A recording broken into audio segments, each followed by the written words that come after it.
and we're officially live now. Okay, I think I'm done with all the promotion. Oh, okay. So seek wisdom at Orolunga was, if you recall at the very beginning, that's what you were told by the stumbling, kind of bumbling old, half-blind, elderly seer that had stumbled into you at Port Nyanzaru. Oh, I remember that. Yeah, it was kind of like a random weird encounter where they just kind of grabbed you and went, "Seek wisdom at Orolunga," and just kind of fainted. And they grabbed Nim. All right, let's see. Omega Chokaz, thank you for the follow. So we're just about to get started. I'm just going to go through some of the basics right now.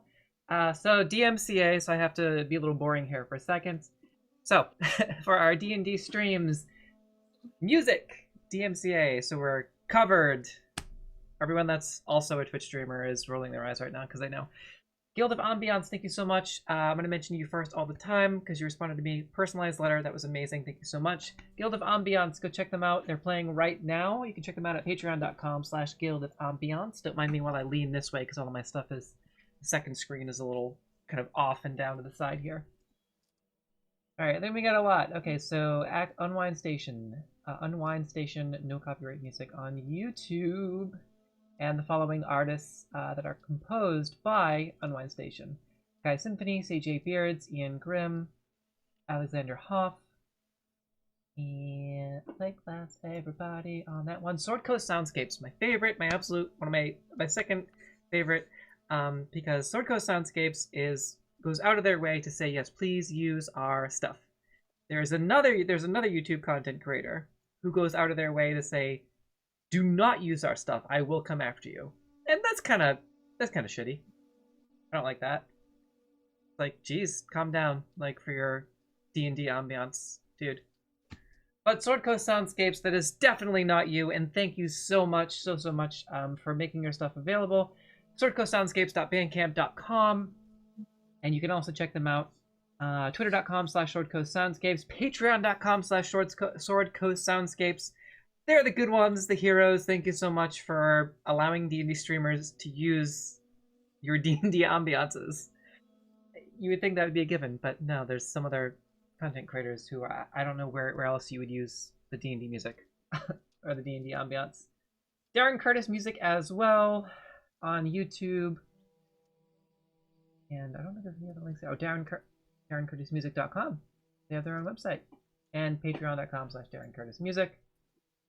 I think that's everyone. If we use anything else, I will. Oh, and Daniele Epic Soundtracks on YouTube and on SoundCloud. So you can check all of our music out there. And also, shameless plugs for everybody. Let's go down the list. So I know we have Rory for Rory Brow Designs. Yep. Yeah. All right. And Al, do you want to plug your stuff one more time? Yeah, so my Instagram is Desert Breath, and my Etsy is Desert Breath Design, so go give me a follow, please. Nice. All right. And Trey with Gabe Aruga. Yeah, on Twitter, mainly. So we do also have a VOD on YouTube. You can check us out if you search for ESP D&D, or Aaron Spencer Podcast. You can find the VOD for all of our D&D Twitch streams. Episode 1, Redux of Crystal Coven Chimeras, is now available on YouTube. So that's exciting. We're also going to be doing that on SoundCloud as well, which will transfer it to iTunes. This is my transfer. Anyone else? Emily and Emma, any plugs? Shameless plugs? I see you have your ice pack. So I feel so bad. So you can just totally vibe out for today. Okay, so I think that's it. When we last left off. Oh, and Tom Kartos on Patreon, who I subscribe to for, I think it's only $2 a month, something like that. $2 to $3 a month, depending on how much I have that month for extra stuff. They do amazing maps. They're a cartographer. They make maps. I subscribe. I pay for it. It's amazing content. You'll see that a lot in our work as well for the Roll20, and then of course Roll20. And I think that's everybody. So that being said, any questions? Anyone else have anything they want to interject with? Everybody's looking hot tonight. I love it. So anyway, when we last left off on Crystal Coven Chimeras Tomb of Annihilation campaign, the episode 3 Redux. Seek wisdom at Orolunga and the Lady of the Dark Heart. When we last left off, you had traversed from the jungle after having a plethora of very intense, emotionally driven encounters with the Raven Queen, with Force Grey, with a Frost Giant, who one of you had romance, who's searching for the Ring of Winter. Same as the NPC, one of your guides has been traveling with you, Elena de Rhys. Elena de Rhys has also been searching for the Ring of Winter to deliver it to Dreadlord Halia Thornton in Neverwinter. However, the Frost Giant is also looking for it. So there's some interesting political dynamics going on there. Some yes, but we'll revisit it type of situation. You're continuing your search for both Omu, the lost city where this soulmonger device is said to be kept, and also hot on the trail of Arctis Climber. To the best of your ability, seems to be elusive. You had dealt with religious zealotry with the form of the Order of the Gauntlet, or at least the new Order of the Gauntlet, as a division of the Dawn Viper Concord.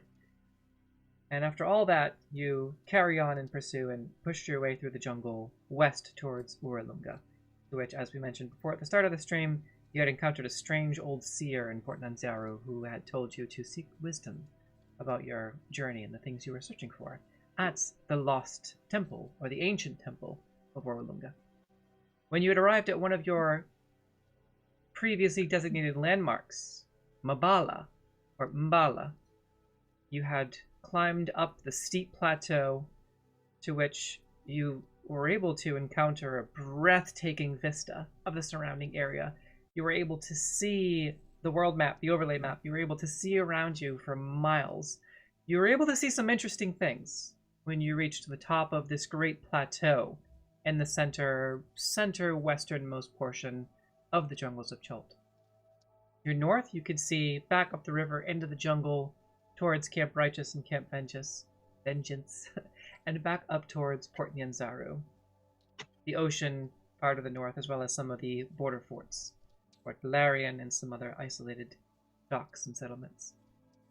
Your west, you saw the top of a massive ancient ziggurat, more than likely the ancient temple of Orolunga, with which you are searching. You were able to get a good beat on it, at least for the top 2 or 3 tiers. It's a step pyramid, so you're able to see it from the top of the plateau. To the east, you saw a strange, gourd-like, beet-like, floating rock far to the east, past the Aldani Basin, on the opposite side, at the edge of undead territory, just floating in the air. Curious and interesting, or frightening, depending on what your initial assessment of that was, but nonetheless, it was still a flying, heart-shaped, beet-shaped, organic structure. To the south and to the southwest, you caught just the glimpses of this ravine that cut through the jungle, to which was, as you were told by your 2 remaining guides, since you killed one of them, who turned out to be a spy, so well earned and well justified on their part. You had killed a guy that happened to be a Yuan-Ti spy who was feeding information back to Omu, wherever it is. You'd also seen a rather interesting,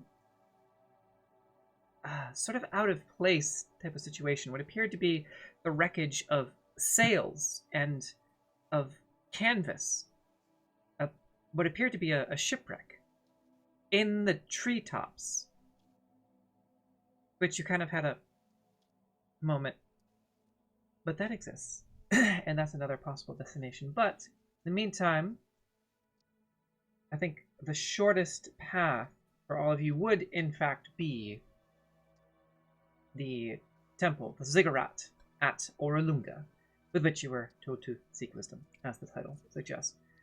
Also on top of the plateau, you encountered a strange old hag, it turns out, the name of Nanny Pu'Pu, who had tried to drug you all with a very potent herbal tea mixture so that she could feast on your bones like she did with the entirety of the village that she slowly slaughtered over the course of however many years. This landmark that was supposed to be a small settlement, a small village in the center of the jungle, where locals would be able to come and go, and it was a lot of nomadic individuals could come and go and stop off at M'bala and look out around them to see this breathtaking vista, has all but vanished. all of the townsfolk you found upon further investigation were dead. Piles of their bones were stacked waist high along the outskirts of the remnants of this village palisade that had mostly been destroyed or rotted away, or partially destroyed. And even in the basement, there were still the remnants of relatively freshly eaten villagers, the last of the villagers whom Nanny Pu'Pu, the green hag, had either drugged or dragged down into her lair. She did have a rather terrifying flesh construct, which seemed to be resistant to all of your attacks, which you were able to defeat. It made an attempt to run off of the side of the cliff so that it could be reassembled later at some point, but you were able to catch it before it did and set it ablaze, making sure that Nanny Pu'Pu would no longer be able to have this type of an advantage against anyone, really, as far as this massive, hulking, difficult-to-kill flesh construct.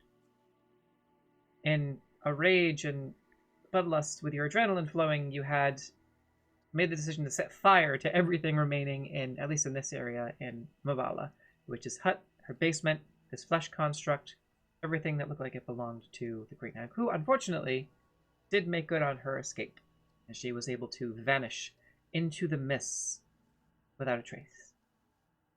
So although the Green Hag still remains, needless to say, you have issues with other hags out there in the jungles of Chult.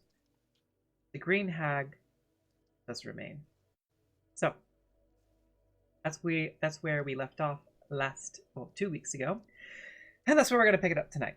So, as you all watch the fires burn and rage before you, the hut of the hag just ablaze in fire, the flesh construct also smoldering with the remnants of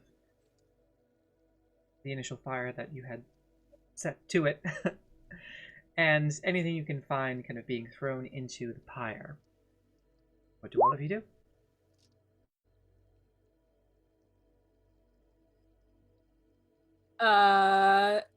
Ellery, staring at the blaze, is gonna kind of blink and is like, I'm exhausted. Who wants to go take a nap? Me, please. Me. Sleep sounds amazing right now. I see we leveled up after the end of last session, but we don't get any of our new stuff until the following dawn, right? If you already have it, you can keep it. If not, yeah, we'll add it the next morning. So what I mean is, if you've already made adjustments to your character sheet as far as HP, don't worry about it because you're about to. Oh no, I meant like spells and stuff like that. We would get those in the following. Yeah, those dawn. all reset the following morning. Okay, cool. So do we want to sleep up here in the abandoned town, or do we want to sleep down below? I think up here is nice because everyone is already avoiding this area, but the green hag is up here, so or might still be up here. We don't know. She's somewhere. She's I somewhere. can't Hunter's Marco without seeing her, can I? No. I have to see the thing. Although I do have alarm, so I can always.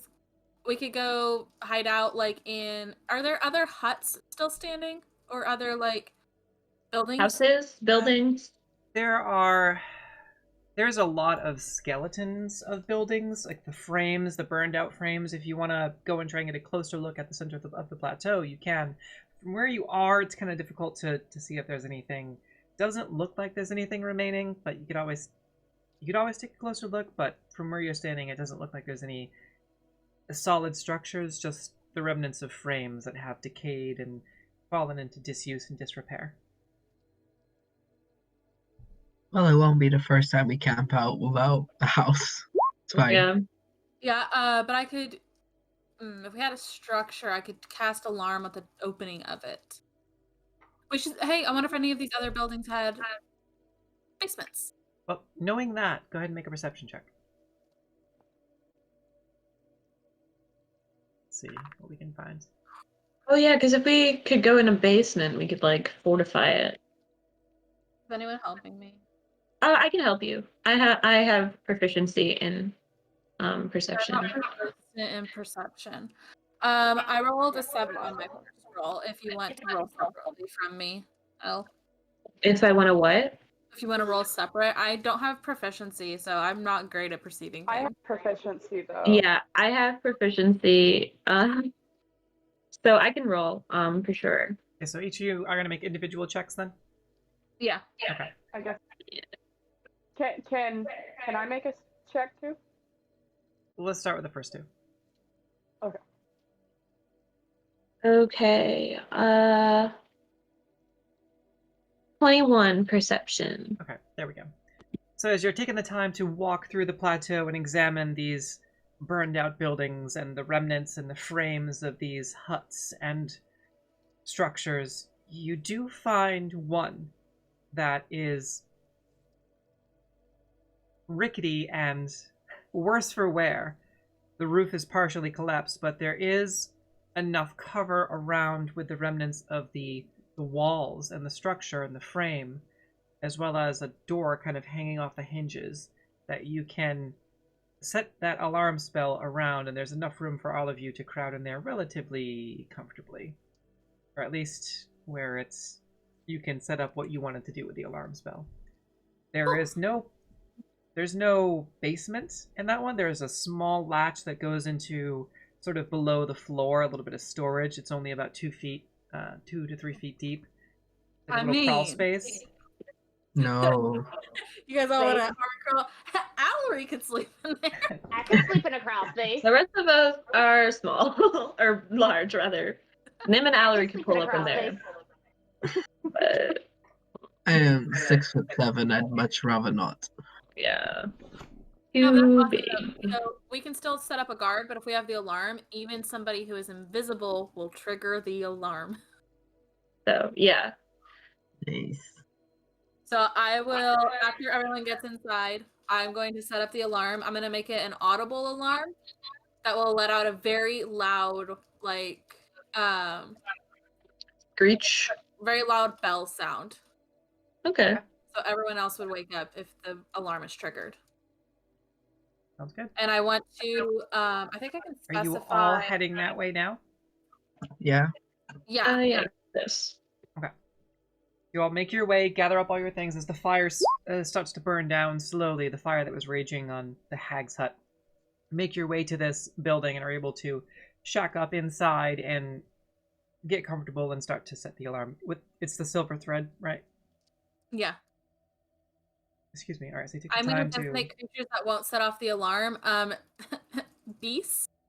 Because I don't really care if, like, a mouse just crosses. Sure. Okay. But we'll just say, like, beasts That's doable. for that. What if a large beast comes? If a large beast comes in, I really hope our on-guard people will see it.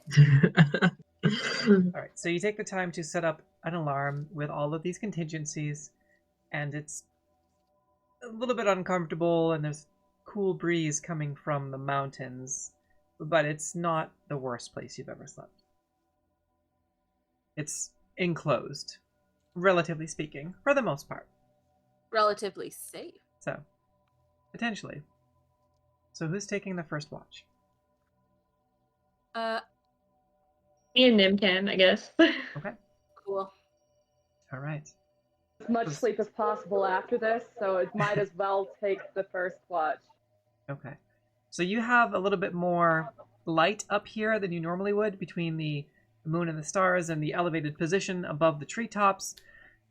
It's warm enough in the evening that you don't necessarily feel like you need a fire, and obviously you're in an enclosed space, and the temperature does feel pretty ideal, all things considered. There are certainly some insects that are out and about that you can hear some of them buzzing outside of the structure. To which, with Hela and Elena, Hela does crack another incense, which fills the area. Yeah, it's a strong scent as always, but some of the buzzing outside of the tent stops. So, for everyone that's taking first watch in this makeshift structure, I'd like you all to roll perception, please, for the night watch. Or you can give one person advantage. Or one of you can give the other person advantage. How do you want to roll, Rory? I have +5 to perception, and I have I have proficiency. +4.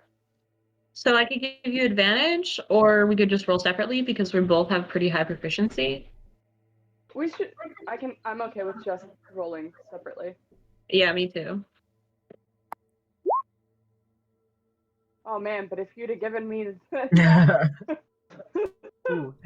What I did would've you got a roll nat for your 20. second roll? 17 is still pretty good. It would have been a nat 20 for the second one, but I got a 17 for the first one. I got a 19, I just would have gotten a 25 if I. which would have been fantastic. Okay. All right. So between both of your perceptions, both of your perception checks, I should say, the evening, you don't hear anything on the outside of the surrounding area. It's eerily calm and quiet, and there's this gentle sound of breeze that just whistles through the cracks in the open parts of the structure. It's eerie when you recall that all the villagers here have been killed and devoured by a hag. But the rest of your watch, for the first 3 hours or so, passes without incident. Who's taking second watch? I will. Mallory will wake up with you. Hell yeah. Oh yeah, what's your perception, my friend? 2. We're rolling together then. That's a much better roll this time. That's a 17. All right. I rolled a 6. Trey seems very distracted, possibly fine. by the events that have just happened. His mind is very centered on recent events, but Mallory, as you kind of just gaze around your surroundings, you don't seem to notice anything. You swear you have this feeling that you're being watched for a moment, but it's then, before you have a chance to react, it's gone. And looking out and around the outskirts of the hut through the gaps in the structure, you don't see anything. And then I believe Dune Dune can continue to rest, we'll say. But we'll say Hella and Elena can take the last watch.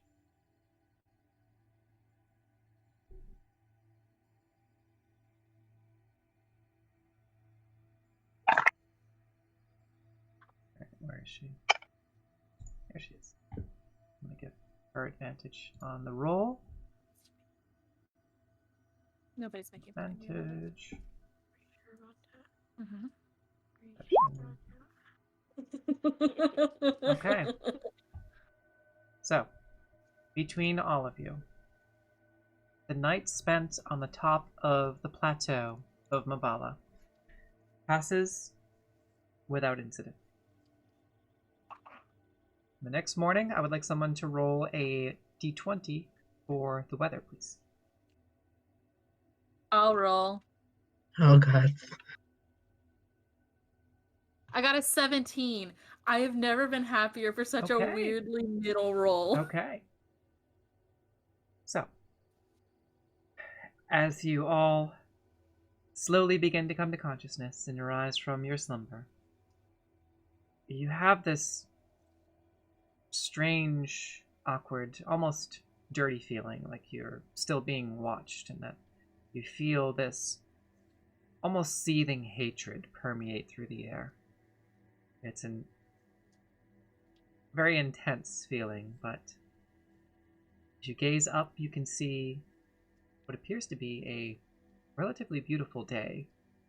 The heat begins to rise. The temperature begins to rise, and the heat begins to hit you. And almost immediately, you notice you're all a little damp. It's very, very hot today. I'd say, Start crossing person. Oh, I'd say probably it's closer to 95 degrees first thing in the morning right now, okay. Fahrenheit. Translate. Okay. It is hot today. Oh no, Very hot, babe. very hot. I just want to know how hot. Ah, okay. Hot. Nice. What is that in Celsius? 35. Well, start casting precipitation on literally fucking everyone.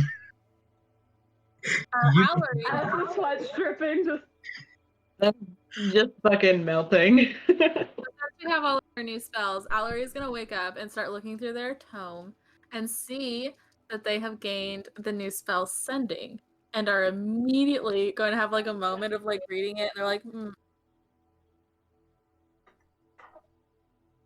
like reads it a couple times, and is like, Mhm. oh, and is immediately gonna Yes. cast it, and it's gonna Okay. send a message to their child. Okay. By the way, I was getting weird Did y'all hear me have a coughing fit just now, or did I successfully mute myself with the other button? I think you successfully muted yourself. Yay! I didn't hear you. Okay. So, who are you sending a message to? I'm sending a message to Este. Okay. Allery is going to say, "Hello, Este. I finally can talk to you. I miss you. You can talk to me. I love you very much. I hope you have fun." It's gonna be real quick, real little, and I'm just gonna wait very anxiously. All right. And what was the nickname that they call you again? Nona. Nona. Okay. After a minute or so, you hear a response. Nona! You wouldn't believe it. A group of people came to rescue me from the inn. There was a lot of violence, but I'm okay.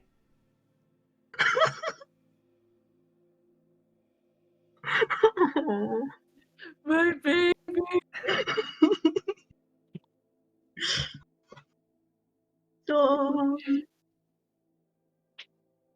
Allery's gonna sit there for a minute and like,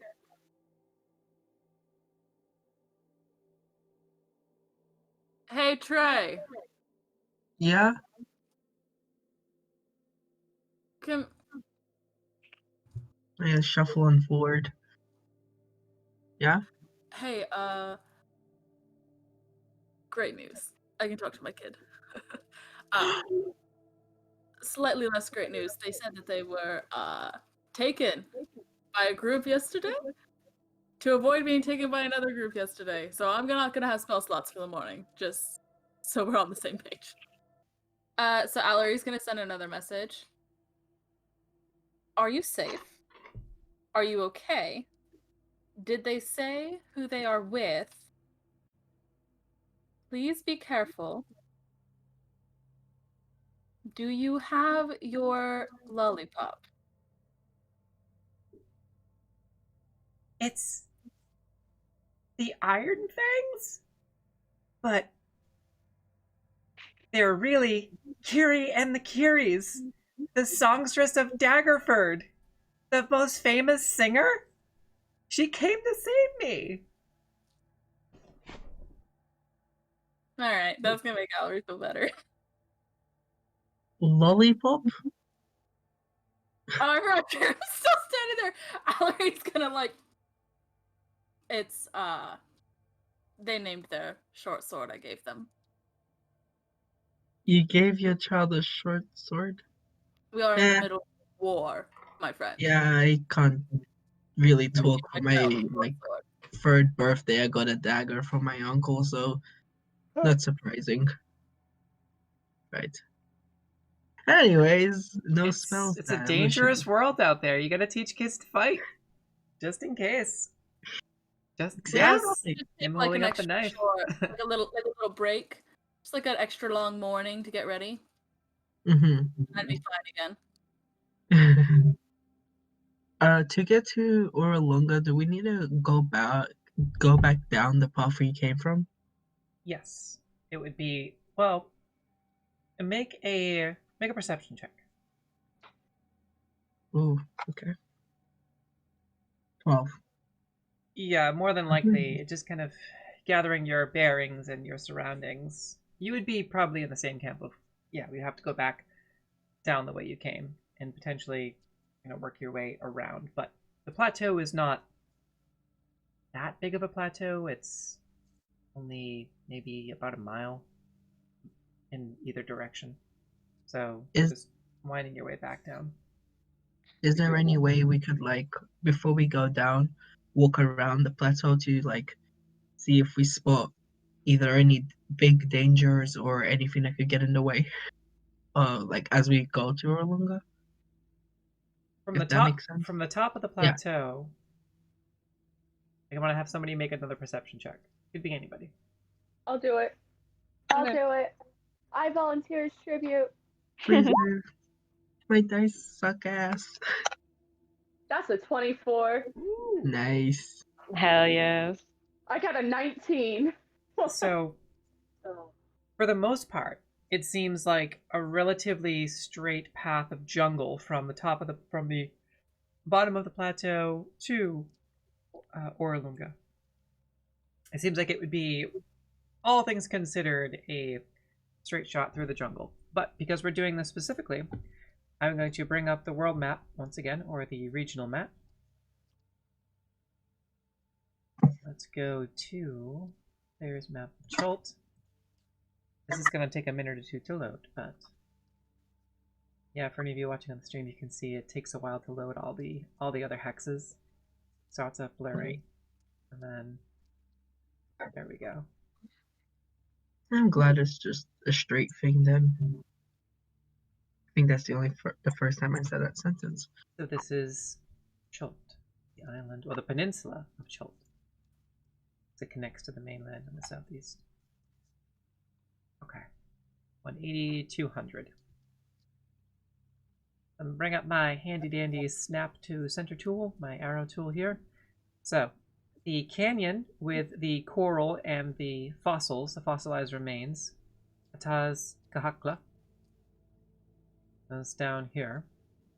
You had, I believe, left the canoe here at the beach. Yeah. We hit it with Dune's excellent skills, I think. Yes, may or may not still be there. Orolunga, 60 miles in this direction. The floating part, 110 miles in that direction. And that strange wreckage you had seen.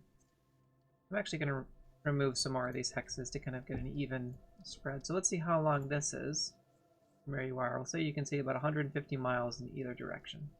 140, 150 miles. Okay, so this is the map. These are your possible destinations. The general consensus is setting out towards Orolunga, yes? Yeah? I think so, Yeah, yeah. we're heading to Orolunga to meet up with our frost giant friend to help find the ring of winter, right? That is also where she was heading. She was heading in that direction. That's what we were doing, right, guys? Yes. We were heading that way. to I find the think so, ring. yeah. Yep. That's my I think we'll be destination. fine. All right.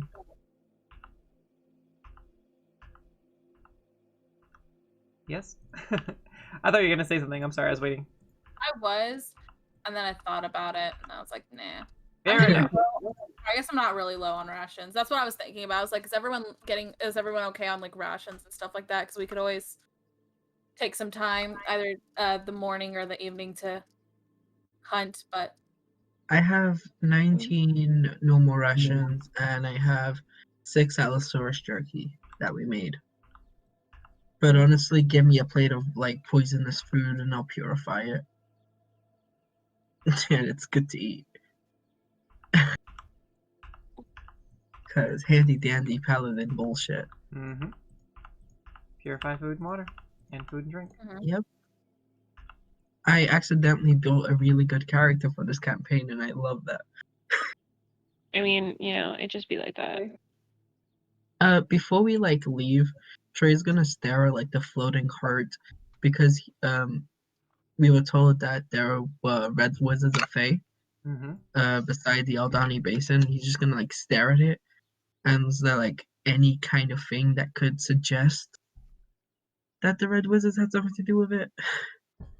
Make a... Oh, geez. Okay. Make a history check. Oh, okay, I got a +4. 16? It's too... You don't recall ever hearing anything about a floating heart in the center of the jungles of Cholt, or any connection between a floating heart and the Red Wizards. So, not that you're aware of, at least.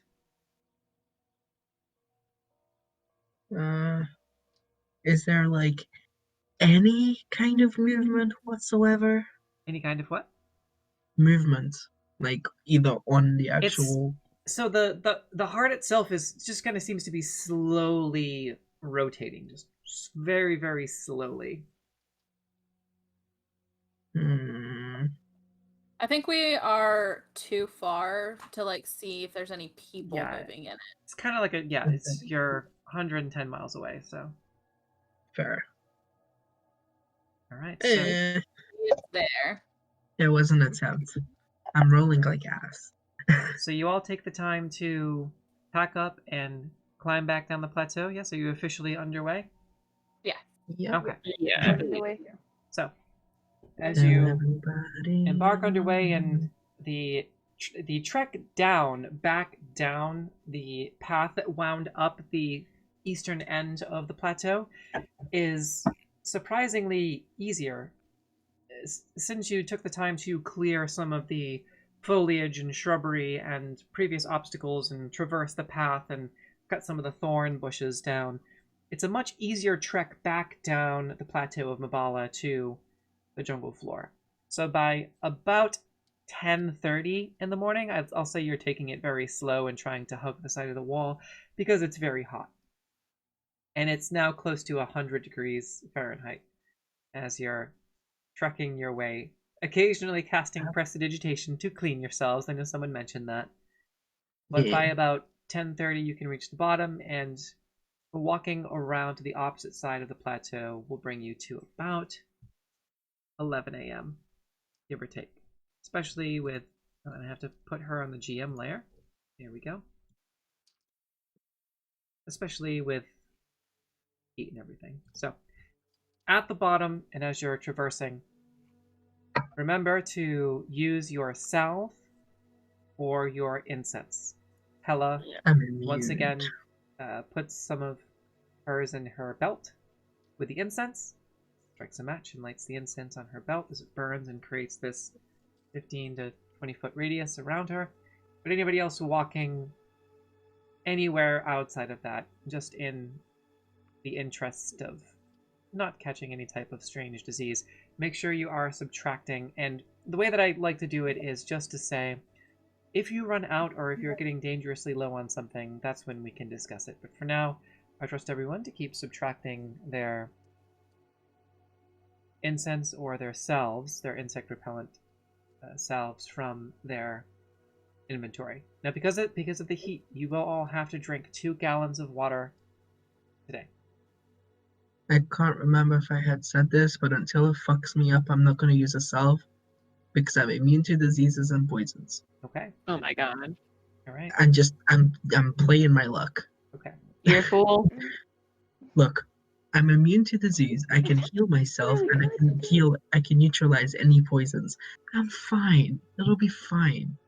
I'm not afraid of bugs. Luckily, that includes diseases. So yeah. Paladins apparently are very healthy. We have divine blood, apparently. Divine magic coursing through our blood. There is a bit of a clearing in between the jungle, as you can see, making travel a little bit easier. So, would you like for Hella to roll an advantage, or would someone like to roll survival? Is someone feeling spry today? Let Hella, please. Okay. We all created a bunch of characters who do not know how to traverse a jungle. Survival? What's that? Fair enough. I was raised Survival in the who? mountains. Although I think I am proficient in survival, but Hella, Let your Hella guy know. is also sweating, and she's just. But. So who is helping her scout again specifically?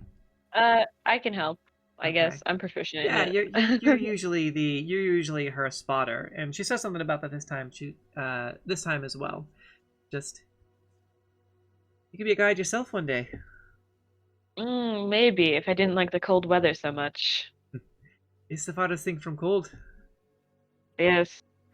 Well, I can't wait to go back home. Perhaps we could see if we can find that frost giant of yours and use her as a sort of a way to cool off. Maybe. We should probably try to keep her as close as we can, just so we can have a little bit of conditioned air around us. I agree. Although I think Nim might be jealous.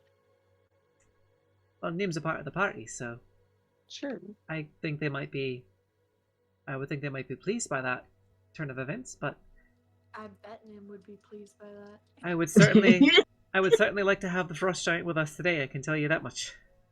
Just continues to wipes the sweat out of her eyes. Hold on. Actually, no, never mind. That's stupid. No. I got Orolunga and Omu confused. Yes, Omu is the lost city itself. Orolunga is Omu, the ancient ziggurat that rises above the treetops. Omu is where all the Yuan-Ti that Salida was feeding information to are at. Right. We just stopped by and give them a little surprise visit. Slaughter everyone. That Pulls kind of up. thing. Hey. So the Pulls- good news is you can make it halfway there through this favorable terrain by sundown. You can probably push to just before midnight to another clearing if you wanted to push through.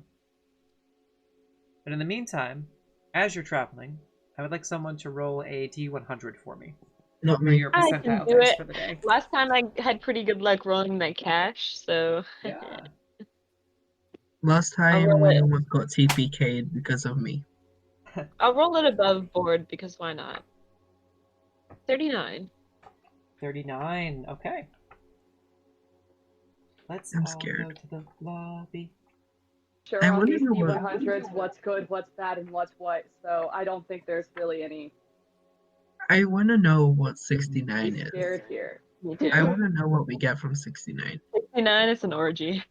So I think this is technically considered Bards? More bards? Trey is wasteland. just like, no thanks. Walks away. Rhys Tell is me a taken fast, woman. drink. Okay. Rhys is unfortunately a taken. Now I have to check. Very cool. Very cool. This is exciting.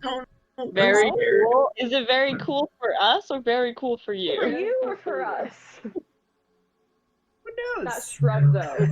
That Um, shrug, though. Essie, you're killing me.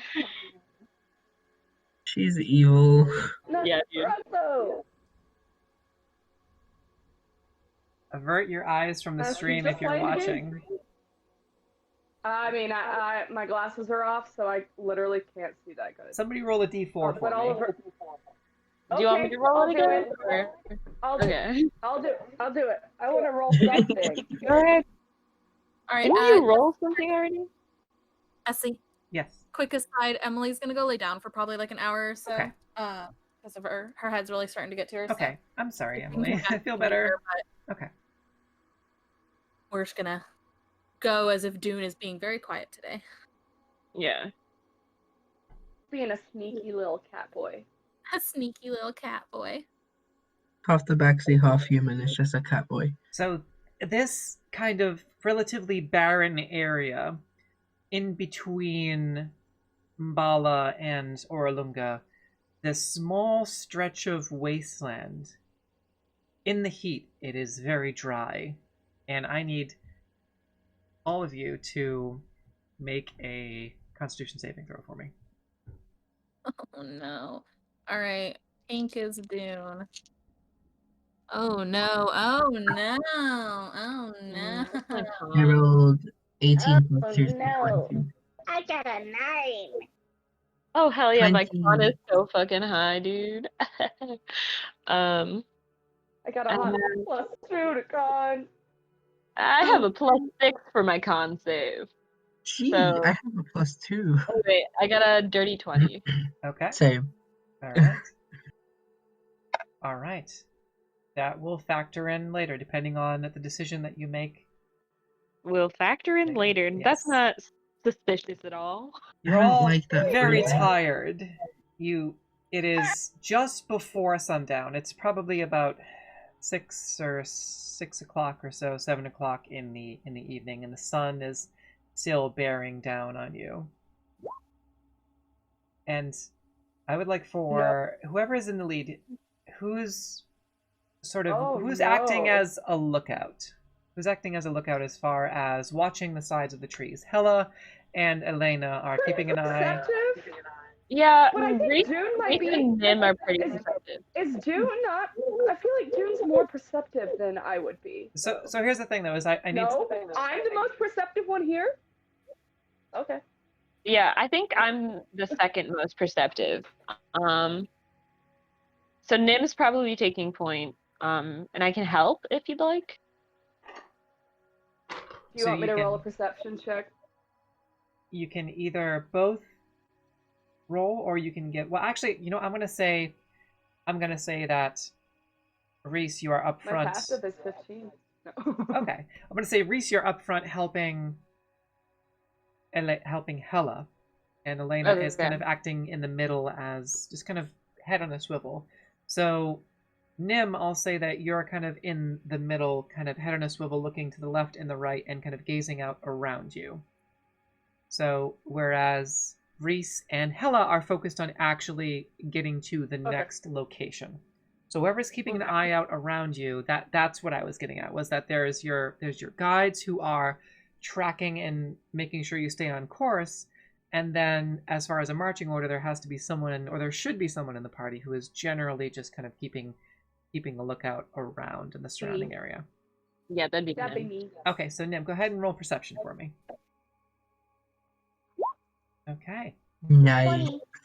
As you're approaching sort of this divot in the natural slope of this bit of wasteland, there's sort of a natural cliff face that the path kind of winds down to the left of this sort of embankment that shuts up this piece of kind of jagged stone that forms this just a little sort of natural stone formation in this wasteland area. And as you kind of pass by it, there are a few sort of small caverns that are natural caverns that dot the landscape, that dot the side of this natural formation. And you hear this chittering from inside of these caves. What do you do? Tell someone. Do y'all hear that coming from over there? What? Where? The the chittering sound coming from those cave things. How far is the cave?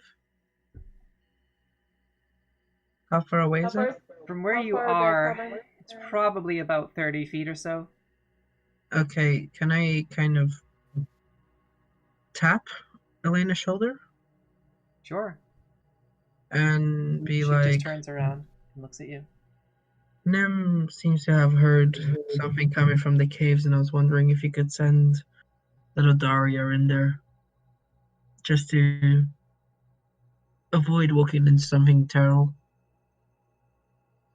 Sure, I think that can be arranged. And she Thanks. starts to focus.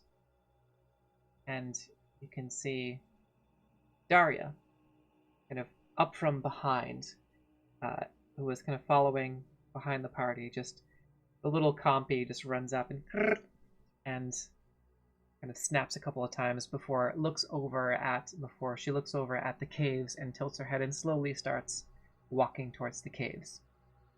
And she gets closer and closer and kind of stops just shy. I'm gonna have her, Daria roll perception. So for everyone watching, I'll bring it up on the screen here. This is Daria, our adorable little compy. You know, being who We love managed to not see good a single cabin that wasn't burned down with a hag inside last session, but it's okay. Look, we have Fine. killed this poor creature at least 3 times. I think it's fair that it does it. It has Honestly, moments. maybe it was on purpose.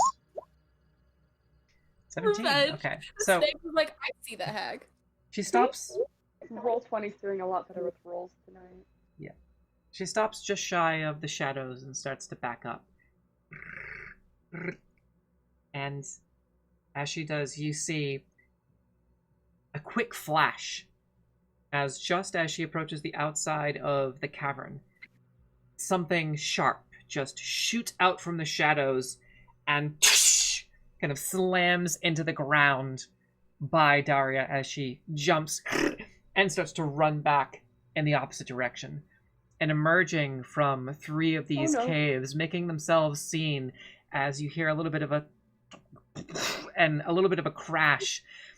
What appeared to initially be something small in the shadows.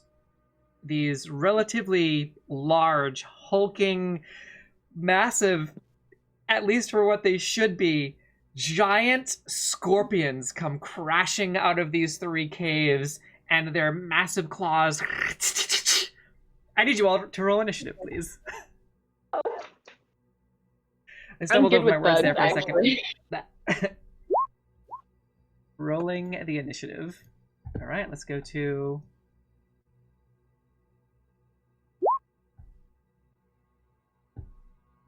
The first one was for Allery, and the second one was for Dune. Okay. Are you able to take control of Dune? Yeah. Okay. I've played a few rogues in my time. Do you have the permissions set up so that you can? Yes. Okay. Nat on initiative. Who on earth was that? That was me. Who was that child? That was me. That's me. All right, and I'll let you Hey, position roll- yourselves. Salita's not here. Salita has been killed. Bitches.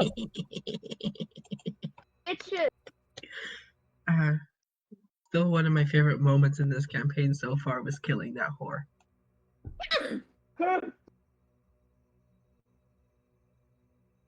I messed up. Let me use wood. Oh my god. How many are you? No, that's a giant Yeah. spider. We want giant scorpion. Correct. I am more afraid of scorpions than I am spiders. I will. Scorpions will fuck you up. They have no mercy. They're bigger than they should be. They're significantly larger than a normal-sized scorpion, which I'm sure in Faerun is about this big or so. But these are much larger. Significantly larger. About the size of a... but owlbear size. Well, because they're tails, they appear to be larger than owlbears. But large equines, large bears, about double the size of that. I did not ask for giant scorpions. I don't think any of us wanted giant scorpions. Giant scorpion is Elle, you're the one that rolled it. 39. 38 to... Maybe it I think was 38 to subconscious. 41. Maybe I'm actually just super into scorpions. Okay? Don't judge me. And Hela... Forgetting that Hela's in a different... Should probably just put her with the rest of Crystal Coven Chimeras. I do that right now, actually, so I don't have to like look separately for her token. Hela...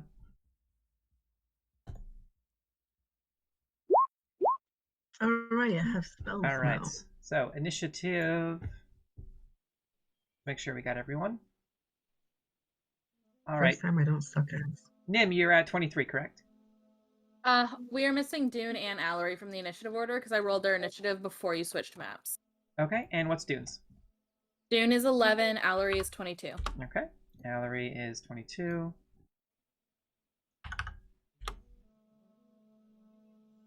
All right, descending. All right, so Nim 23, Allery 22, Trey 19, Rhys, you are 13, Yes. Elena 13, Dune 11, Hella 6. Does everyone see themselves on the turn order? Yeah. Yeah.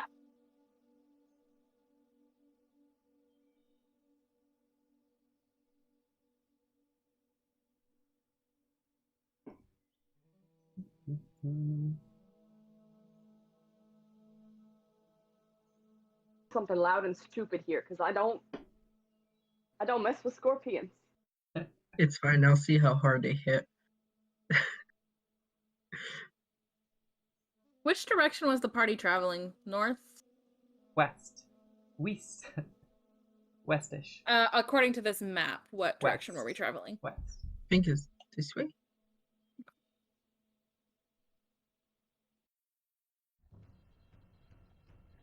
Combat music. Heck yeah, we're in it now. Oh boy. I know you moved my token, so now I can't do shit. All right. Also, we do have the interactive D&D Beyond feature available, so you can click on everyone's D&D Beyond characters, and you can bring them up, and you can see their stats and everything in real time. That's for D&D Beyond. Also, for everyone, make sure you update your characters in D&D Beyond. I forgot to keep you up on Yes. that, but I remembered to do that. thank so. you. Me Allery too. and Dune are unable to Oh, be wait, actually- accurately displayed on D&D Beyond because neither of us have all of the books available for the character stuff. Gotcha. So we can update their level, but we can't update anything else, unfortunately. Okay, Nim, what are you doing? I am. Hang on. Sorry. Changing vape batteries. Up. I am going to cast Shatter right here. Gotcha. Like right where it'll get both of them in my 10-foot radius sphere. All right. 10-foot radius that- sphere. And then you do con saves. It's a DC 16 Constitution save. A little circle. There we go. Okay. I meant to tap. Can minimize my named NPCs. Creatures. These giant scorpions are pretty cool. Mm-hmm. Watch them kill us. Well, It's a ooh. 10-foot Okay. radius. Do I have immunity to poisons or disease? I can heal poisons, but I'm not immune to them. All right. Well, one rolled the natural 20. Stupid. And yep, radius looks good. Okay. So as you start to scream in a bard-like manner and let out this sound wave like songbird, that's like the favorite Black Canary. That's like my favorite visual from. Not that I keep wanting to say Suicide Squad, but the Birds of Prey. Right. Yeah. So you just let out this scream, this kind of. It's melodic, this melodic scream, but as you can see the sound waves and the scorpions, one of them just kind of puts their claws up and kind of starts to retreat, like as they kind of are wildly snapping in front of them, and their tail kind of coils forward in an aggressive position, and they kind of back away. They do get hit, and the damage on that is, from what you are now, 2d8 or 1d8? Thunder. 17, okay. Oh. Nice. And is it half damage? Yeah, half as much damage. Okay. So the one on the the one closest to the top of the map takes 17 damage, and you can see it kind of, it almost like drops kind of into the sand a little bit as it's holding its claws over where it's I don't want to say ear canals, but auditory sensors. I'm not an expert on scorpion anatomy. And the second one takes half damage, so 8. Okay. All right, as that sound wave just and eventually just dissipates into the air. Anything else on your turn? Actually, that's not all I do. Nice. I back up even further. Okay. Nim's like, I'm gone. Alright, so you just kind of back up and reset a little bit as you survey the situation before you. And is that the end of your turn officially? The end of my turn after I move back a little bit. Yeah. Okay. Valerie, you're up next. After I seek cover behind 5, Elena. 10, 15, 20, 25. Valerie is also getting the fuck out of Dodge and is gonna Eldritch Blast the one closest. Okay. to The one him. that's... Alright. The one that took 17. So as you pull up the Eldritch Fire in your hands, you have 2 Eldritch Blasts or 1? Go one. Okay, so that purple fire glows, that black and purple fire glows in your hand. As you hurl it over to the Scorpion, 16 will hit. So go ahead and roll damage on that Eldritch Blast. Oh! No, you're correct. It's 2 beams at 5th level. Yeah. I thought it was 2. So Do you you have want me to 2 roll of my those. d20 twice? Yes. Okay. Natural 20. Nice. All right. So you have 2 of the purplish black fireballs in each hand. And as you toss them, they kind of merge together and form this larger Eldritch Blast that just doubles, almost triples in size. It has little bolts of lightning that kind of spark off of it. As it strikes into the Scorpion for a total of sad damage on the natural 20 though. I'm sorry. I mean, I still got a 12, so that's kind of Yeah. nice. So 25 points of damage as the Scorpion just kind of ignites in this otherworldly fire. That's pretty good for a cantrip, boys. And it starts, Yeah. it lets out this high-pitched screech as it backs up. But as you survey the damage and the fire of your Eldritch Blast, this unearthly fire slowly dissipates. You can see these charred burns on the Scorpion, these otherworldly burns and sort of blisters and bubbles, but it's still standing. That's a lot of damage. Valerie is gonna mutter, and Hella's probably the only one who hears it. It's like, fucking hate scorpions. All right, and is that the end of your turn? Yeah, it's the end. Okay, all right, Trey, you're up. Followed by a Scorpion and then Rhys. Okay. I would like to Eldritch Blast this one. Okay. Um, So you also, your fire is a little bit, it's more of like a black fire. Like a, and you swear that just the faintest image of skulls just appear in your shadow flame. that's 21 to hit. That definitely hits. And then it's 1d10. Which is 5 plus 2, so 7 force damage. Alright, so And because it's gonna be pulled 10 feet closer to me.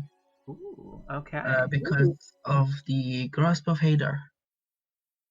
So you see this sort of tendril, this shadowy tendril that it's almost, your Eldritch Blast almost takes the shape of a single skull with its mouth open as it grasps onto the Scorpion, and in an instant you see the teeth of this skull just kind of clamp down as your Eldritch Blast hits it and drags the Scorpion 10 feet closer as it screeches in surprise and shock, like I don't know what that was. Whatever screech a Scorpion would make, it just goes 10 feet closer. Again, not an expert on Scorpion anatomy or the sounds that they make when they're in distress. I'm assuming it's quiet, but they're giant, so they're making hissing and clicks and that sort of thing. Yeah. Alright. Then I'm gonna move closer. Okay. And just like grip my axe and use Thunderous Smite on my great axe to prepare to Okay. attack next. So as you approach, the great axe begins to spark with this almost like blackened lightning. And you prepare for a strike. That's the end of your turn? Yep. Okay. Well, they are... The unfortunate thing about... Well, the fortunate/unfortunate thing about this is that they are insectoid creatures. So they're just going to attack the first thing that is closest to their den, which in this case is Trey. That was the point. I'm gonna die, That's aren't what I I? figured. Oh my god, dude, you should have let me pull up. I have like Oh my god, I'm gonna die. It's You're a immune to 15. poison damage, though, aren't you? No, I'm immune to disease. Oh. I can So- heal poisons, but I'm... Didn't you roll really high on your con though? Yeah, you got a 20 on your con, didn't you? Yeah, I got 20 on con. Earlier. So, the giant scorpion kind of rushes over as its claws are clicking and clacking. And the first claw attack, as it slices through the air, you're able to kind of dodge and parry with the blunt end of the head of your axe. But as you do, its second claw comes in and sinks into you with a 22 for 7 bludgeoning damage as it slams into the side of you. It just kind of gives you a small laceration into the side of your armor for 7 bludgeoning. Deal And 7 bludgeoning. as it slams into you and you're knocked back, its claw turns to the side and closes in on you. So 7 bludgeoning, yes. But I need you to make an athletics check for me. 20. Oh yeah, so it goes to close its claw around you, and you're able to take the axe and kind of, with your armor, with the hardest part of your armor, kind of push back on one side of the claw and push your axe out of the way and jump back so that you do not get grappled by this creature. And as you do this, it simultaneously brings down its giant stinger, and you see it, and you just kind of move your shoulder to the side. You can hear the wind on it, whoosh, as it slams into the dirt behind you, into the sand. Damn! I would like everyone in present to note that is 27 poison damage if that succeeds. 27. Don't get hit by poison. But the good thing is that Trey is officially immune to poison. Yes, so. No, I'm No, immune disease. to disease. Oh, you're I immune to can heal disease. poisons. I can Okay. heal poisons using 5 points of lay on hands, though. Okay, but you're immune to disease. Yeah. Got it. Okay. So, Rhys, you're up. Followed by another scorpion. I'm up. Well, I can now move Come save me. 40 feet. I can now move like so fucking fast. Mm-hmm. But Save me. that can bring me. I guess I'll pop up right next to. I think is 40 feet. Okay. From where I was. It's 35. I'll move one more. The grids here are Hello. correct. That's the good thing. Yay. Alright, so I'll pop up over here. Actually, I don't need to because I have reach. So, I'm going to hit this one, Okay. I think. All right. Yeah. With your crocodile glaive, right? It's a crocodile All right. because So, it's fantastic. all right. You're at the Okay. ready. You Yeah. close distance and swing your crocodile halberd down onto the giant scorpion and roll attack. 23 to hit. Yep. Yeah. Okay, and then I have like 800 dice to roll for this thing, so I guess that's the disadvantage of rolling it physically, but whatever. Okay.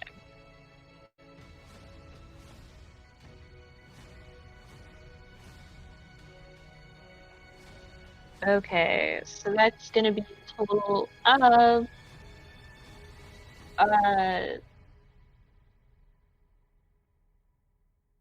12 damage. 12 damage. Did you okay. see my brain? Like, did Yeah. you see my gears working? I could hear them. All right, so you slam Well your done. halberd down onto the giant scorpion, and it sinks into its carapace. You can see some of the greenish, blackish blood on the inside of the scorpion just kind of splash up as you slam down into it. And I believe it needs to make a saving throw with your halberd, Yeah. and also takes an additional D4. Yes, on hit. Yeah. Okay. Okay. Did you already factor that in, or? I did factor it in. Okay, perfect. All right. So what's the save? The save is, I believe it's con.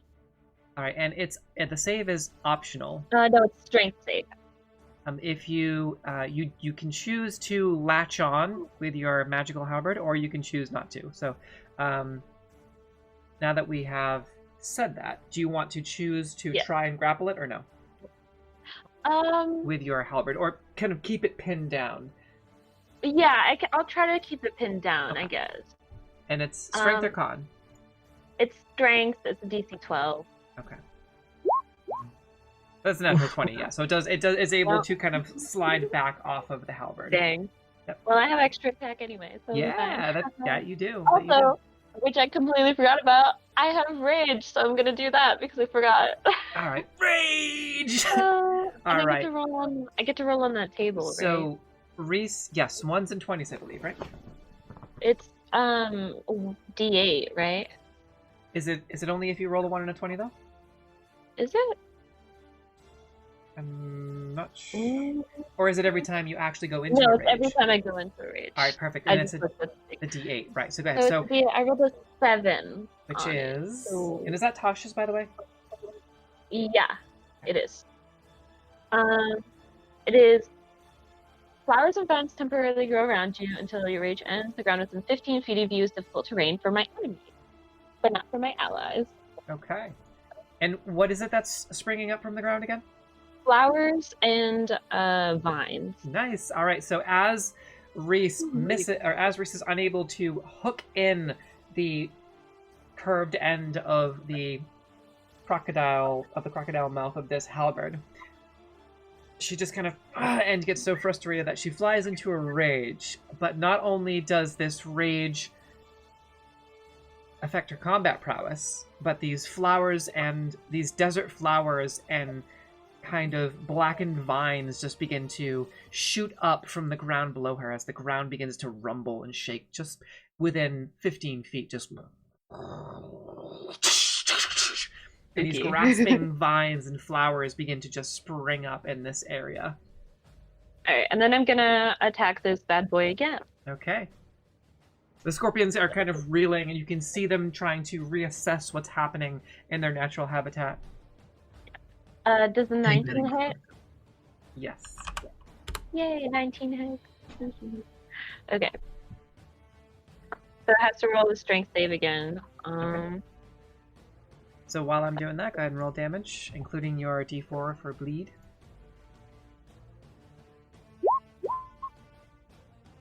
And it fails. Yay! So let's see what the damage is. 17 damage. Nice. Rolled pretty well that time. All right, so you swing. Oh, and then +2 for rage damage, so that's actually 19. Nice. So in a rage, you scream and bring your crocodile halberd down onto the giant scorpion and sink it into the head of this insectoid creature. As it buckles itself and kind of falls down onto its belly, its tail is flailing wildly and it drops down and tries to escape, but it can't pull back because it is currently grappled by you and your halberd. As you sink and twist the blade, as it tries to pull itself free, it gets stuck on the carapace and cannot. Ha, you dumb fucking bug. Are they technically bugs? Yeah. You know, I was thinking they're arachnids, technically. Which, Gross. so they're technically not bugs, I guess, but they aren't They are an insect. disgusting. They're an There's something. they're an arachnid. Again, we are not scorpion experts, but it is flailing wildly and trying to break free of your grasp, but you're keeping it pinned down onto the ground. So the next attack against this, so actually any attacks against this scorpion have advantage. And is that the end of your turn? Yes. Fortunately, it is the giant scorpion's turn, so it's going to try and break free. Aw, You're dang. breaking free. Sorry. Which Oh, it I rolled a does. 13. That's Yeah. so fucking upsetting. But as it breaks, go ahead and roll another d4 for me. Okay. You got too cocky. It's 3. +2, so that's 5. Alright, well, I think. All right. So the total, the raw d4 roll was 2, It's though, a right? 3. 3. It was a 3. All right. So it just kind of and hisses as it breaks free, and you can see part of its carapace comes with you as it breaks off. Hee hee. Bastard man. All right.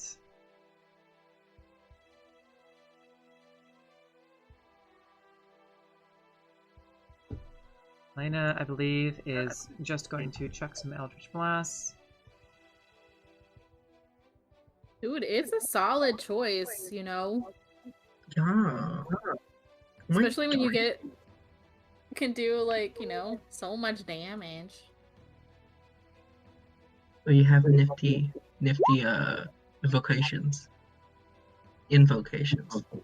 I do. I have one that gives me a lot of extra damage for each of those Eldritch Blasts, so. My one just gives me a +2. My charisma's 15. Alright. Well, excellent damage on the first one, even without the natural 20, as she just lights up, and you can see it's like a black fire, and you can swear that you hear the sound of ravens cawing as she throws the Eldritch Blast, and it strikes this giant scorpion to the north, and she moves closer, closing distance as she's running, throws it, and engulfs the scorpion, and as it does, it kind of lets out this high-pitched hiss that just rises in pitch, and some of you have to kind of turn away from it. But as it does, it drops, and the tail goes limp. And that giant scorpion is no more. Oh, no. Nim and Allery took a big chunk of that bitch. That is true. So, it is Dune, who I believe is going to be... Allery, you're going to take control of Dune? Yes. Okay. So anything you see for Allery is actually Dune. First of all, we're doing this bitch, which gives Dune advantage on this next attack with their short bow as long as they don't move. So they're going to short bow the boy closest to them. Okay, also, that secondary echo is back.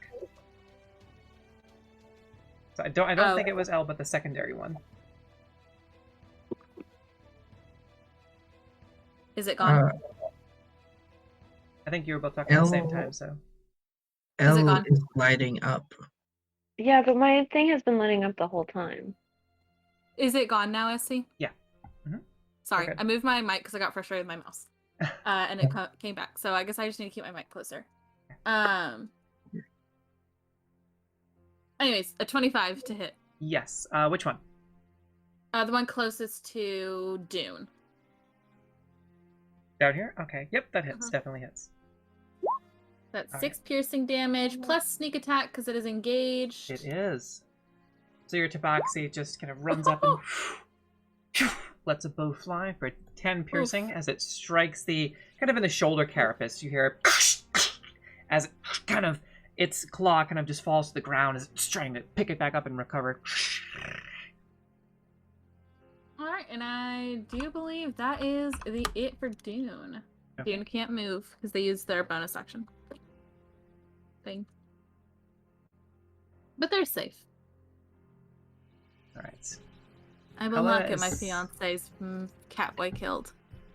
Sounds good to me. Hella's gonna get closer, and just as she's maneuvering closer, she takes the mounted crossbow from the back of the chair and clicks it into position. As you can see, all of the that wooden sort of, forget what it's called. You know, like the there's a term for a type of a device that it's like lattice work. Like there are certain gates, like when a gate folds up. Oh. There's a name for that, isn't there? But it's that type of device when it comes up and over and then folds back. That sort of accordion lattice work. But she's able to just kind of and it kind of clicks as you deploy it either way. So into position, and she's gonna fire. Oof! Unfortunately, gonna miss. Oh no. Yeah. All So that for a patient, right? miss, but just this kind of clumsy bolt just as the scorpion is kind of thrashing about trying to figure out what hit it in the shoulder. Dune's arrow, and the heavy bolt just and slams into the wall behind her. She just Nim, Don't you're up again. Okay. Nim is going to kind of come back over here, and I'm going to take a shot at this boy with my light crossbow. The one in the middle? Yeah. Okay. If I can. Sure. Ooh, Oof. nope, that's only a 10. Yeah, so as you put the light crossbow over your shoulder, over your forearm, the bolt just goes way wide up above it. I'm like, you know what? That's okay. And then I'm gonna go ahead and move again. Gonna come hang out with Valerie. I ain't messing with scorpions. No. All right. That's all I do. All right, Allery. Actually, I do. Oh, I was gonna say I do go, Allery, you got this, with a wink, and you have Bardic Inspiration. Nice. Cool. Okay. I have to declare I'm using Bardic Inspiration before I do it? That's DM Inspiration. So for Bardic Inspiration, you can use your Bardic after you roll, but before you know the result of the roll. Before I know if it hits or not.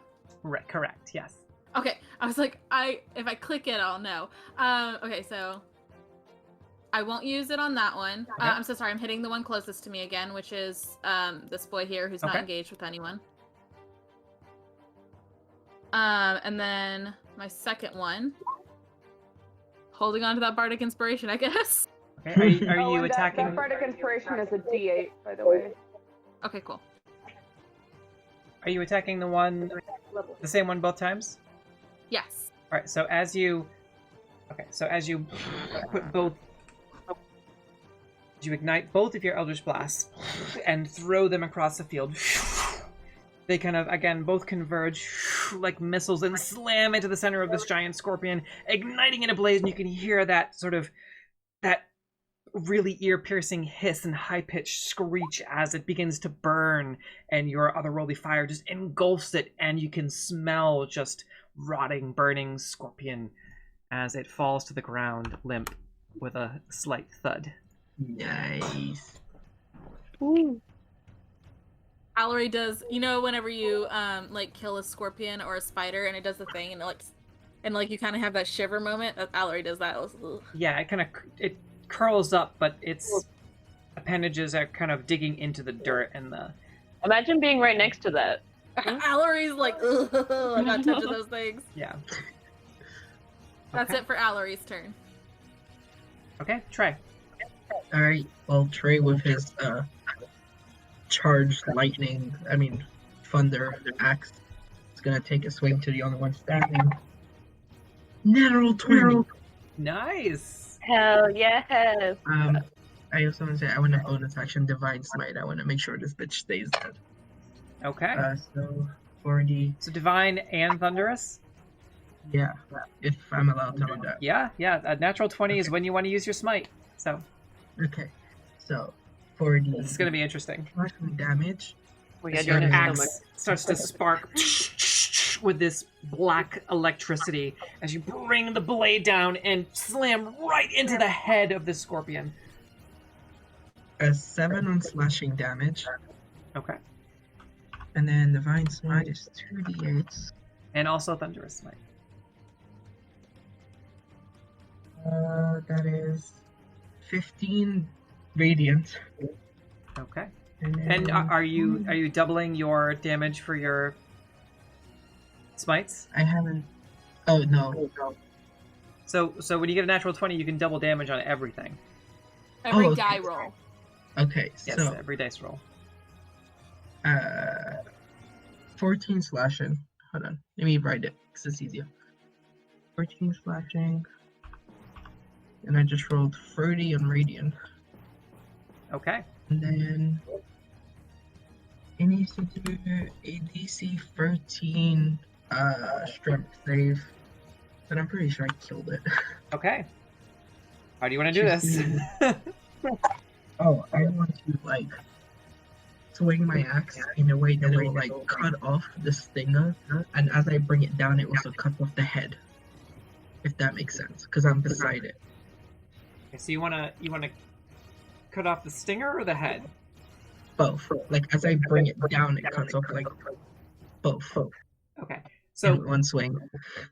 all right. Yeah, because So, scorpion tails are usually like right over their head. Like, how they Yes. just scoop up. so it's just a little short. So here's how I'm gonna flavor this. Okay.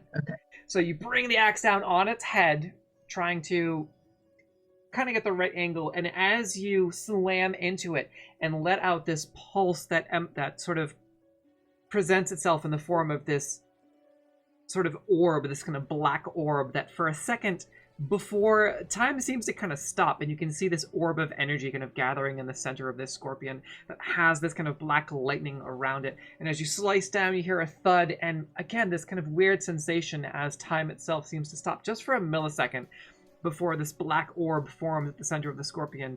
And as you're all sucked back into the moment, there's this giant explosion and the sound of this giant tolling bell as the scorpion just explodes, and sort of yellowish greenish guts just explode over everywhere, and the tail comes flying off up and over your head and lands just by Hela.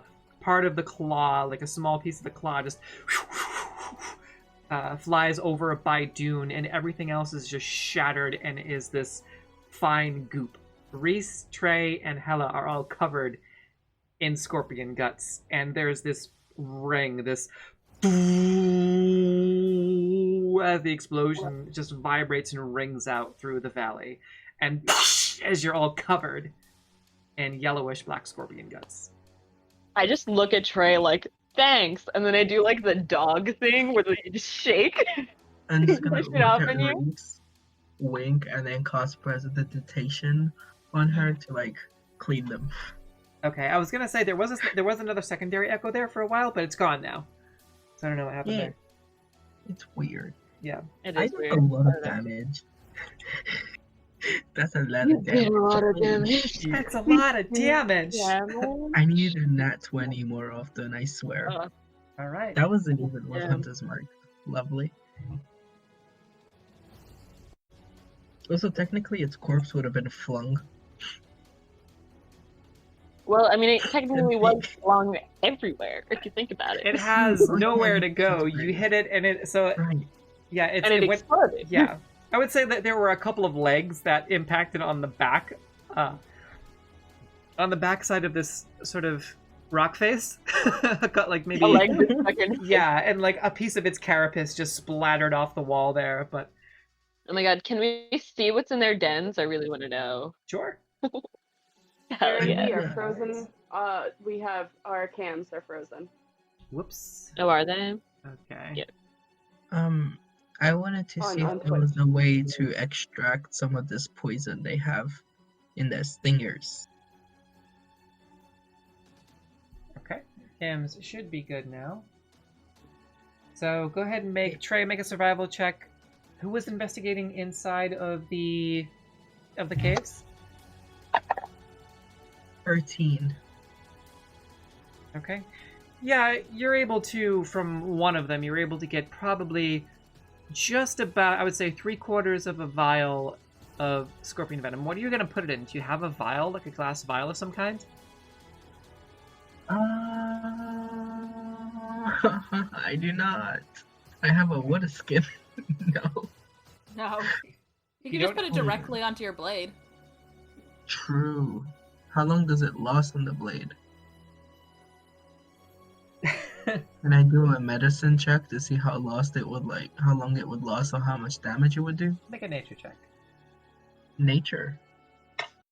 Ah, fuck. It's only a +1. 4. No idea, unfortunately. Fuck. I had the +5 in medicine. Sorry. It's okay, no, it makes sense. It just sucks for me. Yeah. Does anyone have like a bottle or something? Well, that's about... You can only get enough to either coat your blade or put it into a vial. Can't do both. I'll coat my blade. Okay. Right, so you are now coated in... Make a reminder, let me know that your blade is coated in scorpion venom, giant scorpion venom. Okay. All right. So the rest of you, who is investigating the cave itself? Me. Okay, go ahead. Also, you know what I just remembered I have? What's that? Anti-venom. So I don't know that that's I haven't- necessarily important. I But if you get haven't- accidentally poisoned, I have anti-venom.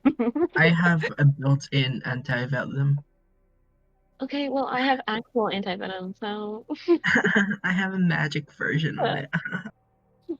So what's the roll for investigation? that's a great question.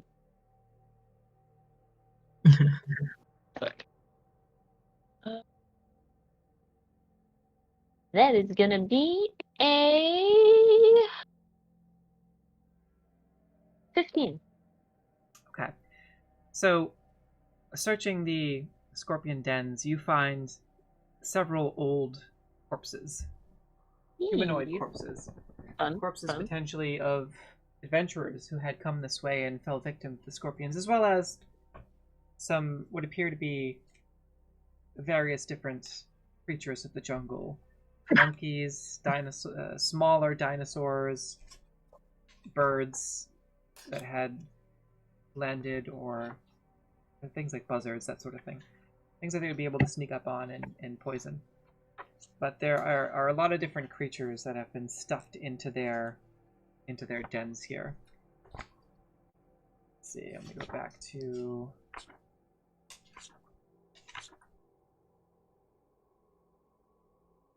and what was the total roll again? 15. Okay, roll a d20 for me. It's gonna be a 19.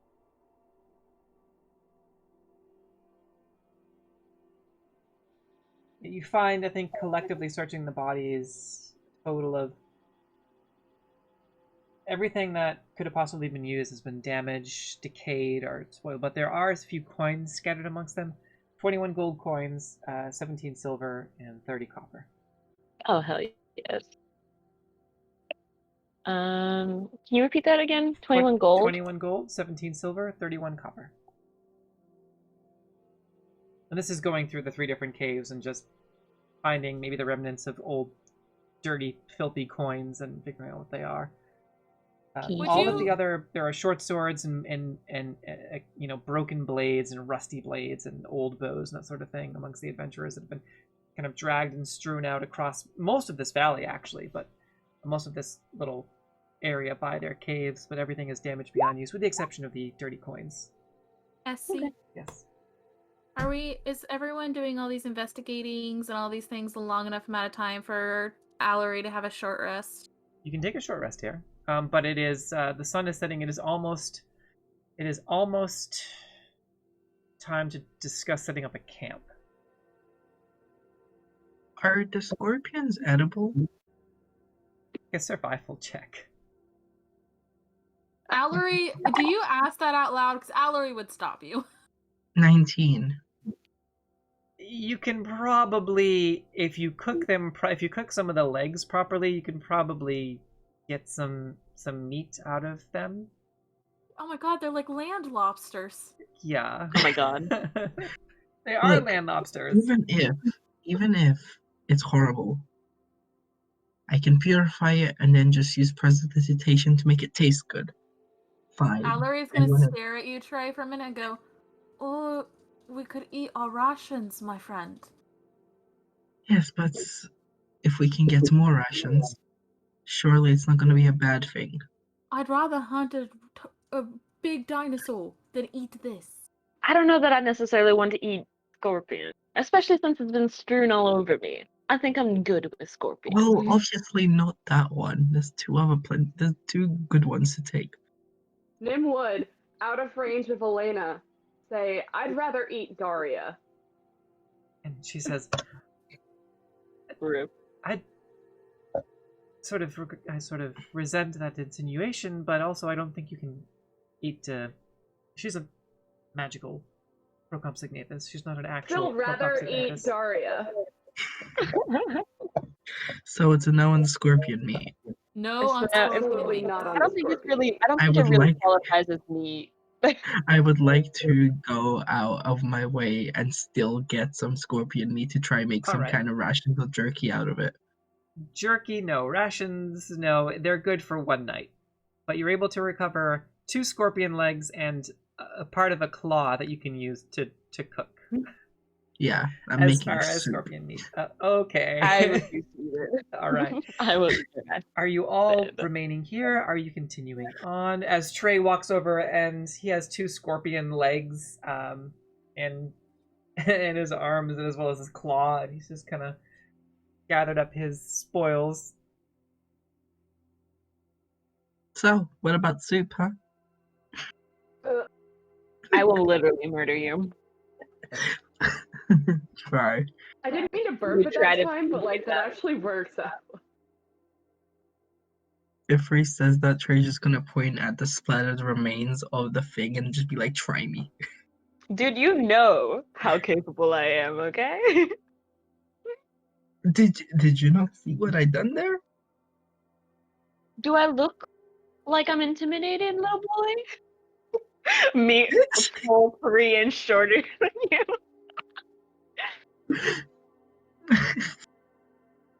And then somewhere in the background of the scene is Dune stretching and is like 6 inches taller than Trey. Just like his full cat length. Yeah. Long cat. Long cat.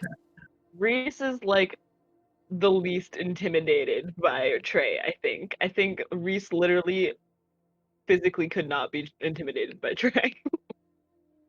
Okay. I've won too many strength checks against you, so I don't know. Wait, you have? Yeah, dude. We keep Okay. having like these strength save like show offs, and I keep winning. No, but Valerie's gonna I've come gone forward. shit further than you, so I win. Are we Okay, just having because you keep fun getting tonight? kills doesn't mean anything. I'm the one that's doing a lot of damage on them, first of all. So To points back at the splattered. Ladies, we'll measure the size of your swords later. Can we go to rest for the night? Trey's just gonna look at Allery. He's like, I have an axe. I have a blade. Valerie looking So up mine is at both by of you. definition longer. Who failed the con save earlier, by the way? Dune and Allery definitely did. And Nim? Did. So, the 3 of you at the end of this battle in the blazing heat, covered in scorpion guts, and still you have this moment of realization We were where far enough away. We were not covered in scorpion guts. There is no way the scorpion guts got on us.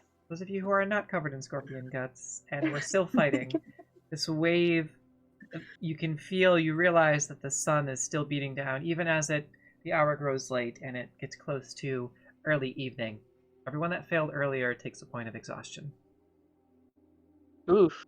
Wow. Rory, you Ooh, rolled huh? bad on the weather. How do Take a I... point of exhaustion, you said? Yes. Well, so the good thing And about also, Gabe, you didn't fail. You rolled a 20, remember? I know I didn't. I was saying oof Take to a everyone point else. of exhaustion here.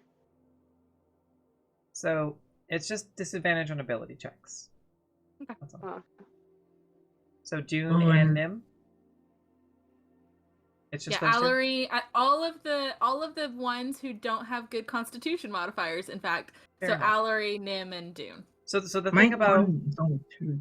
the thing about having weather where it's not raining is that the temperature can sometimes skyrocket, and when it does, if you do roll combat, the alternative, however, is that tropical storm that you keep evading. The last time you had one, knock on wood, was in Port Nyanzaru, and I did knock on wood, so, but that is like you're done for the day type of thing. So, and you're very close to resting. So, there's advantages and disadvantages to different types of weather in the peninsula of Chult. So, Allery is gonna go back with all of this now information. Allery is trying to get them to move because Allery is cranky and ready for bed, like the old man he Nim's is. with Allery. Nim's with Allery there. Allery is Meanwhile, like, Rhys we and Trey need are to just go. bickering like old ladies. We need to go. I am sleepy. Let's just sleep Let's here. go. I Let's can give just you a sleep piggyback here. Excuse ride me. to camp. I That way will you don't have take to you up walk. on that offer. Get on, babe. Doesn't Nim have tiny Oh. hat? Yes. So we You could literally just cast it here in the open. We could, but there's no cover if there's like a storm or anything like that. So Yeah. with your point of exhaustion, you're not going to get any more points of exhaustion. You can push through to just before midnight to get a little bit closer. That would bring you to Orolunga at the end of the day, or towards mid-afternoon, closer to mid-afternoon, early evening, like around 5 I think the we next pushed day. through. Yeah. And I'm carrying Allery on my back now. I can carry Nim. Can I carry Nim? Nim wants to ride on your shoulders. Okay. Okay, you can Have hold on attached the to head. you can hold on to like the big horns that are on the helmet type thing. Make you're exhausted, so make a general constitution check to see how long you can keep that up. I'm not exhausted. No, neither of us are right, exhausted. I'm sorry. We're I was- carrying exhausted yes. people, but we're not Yeah. exhausted. All right, so just make a general con check then. Okay. Both of us?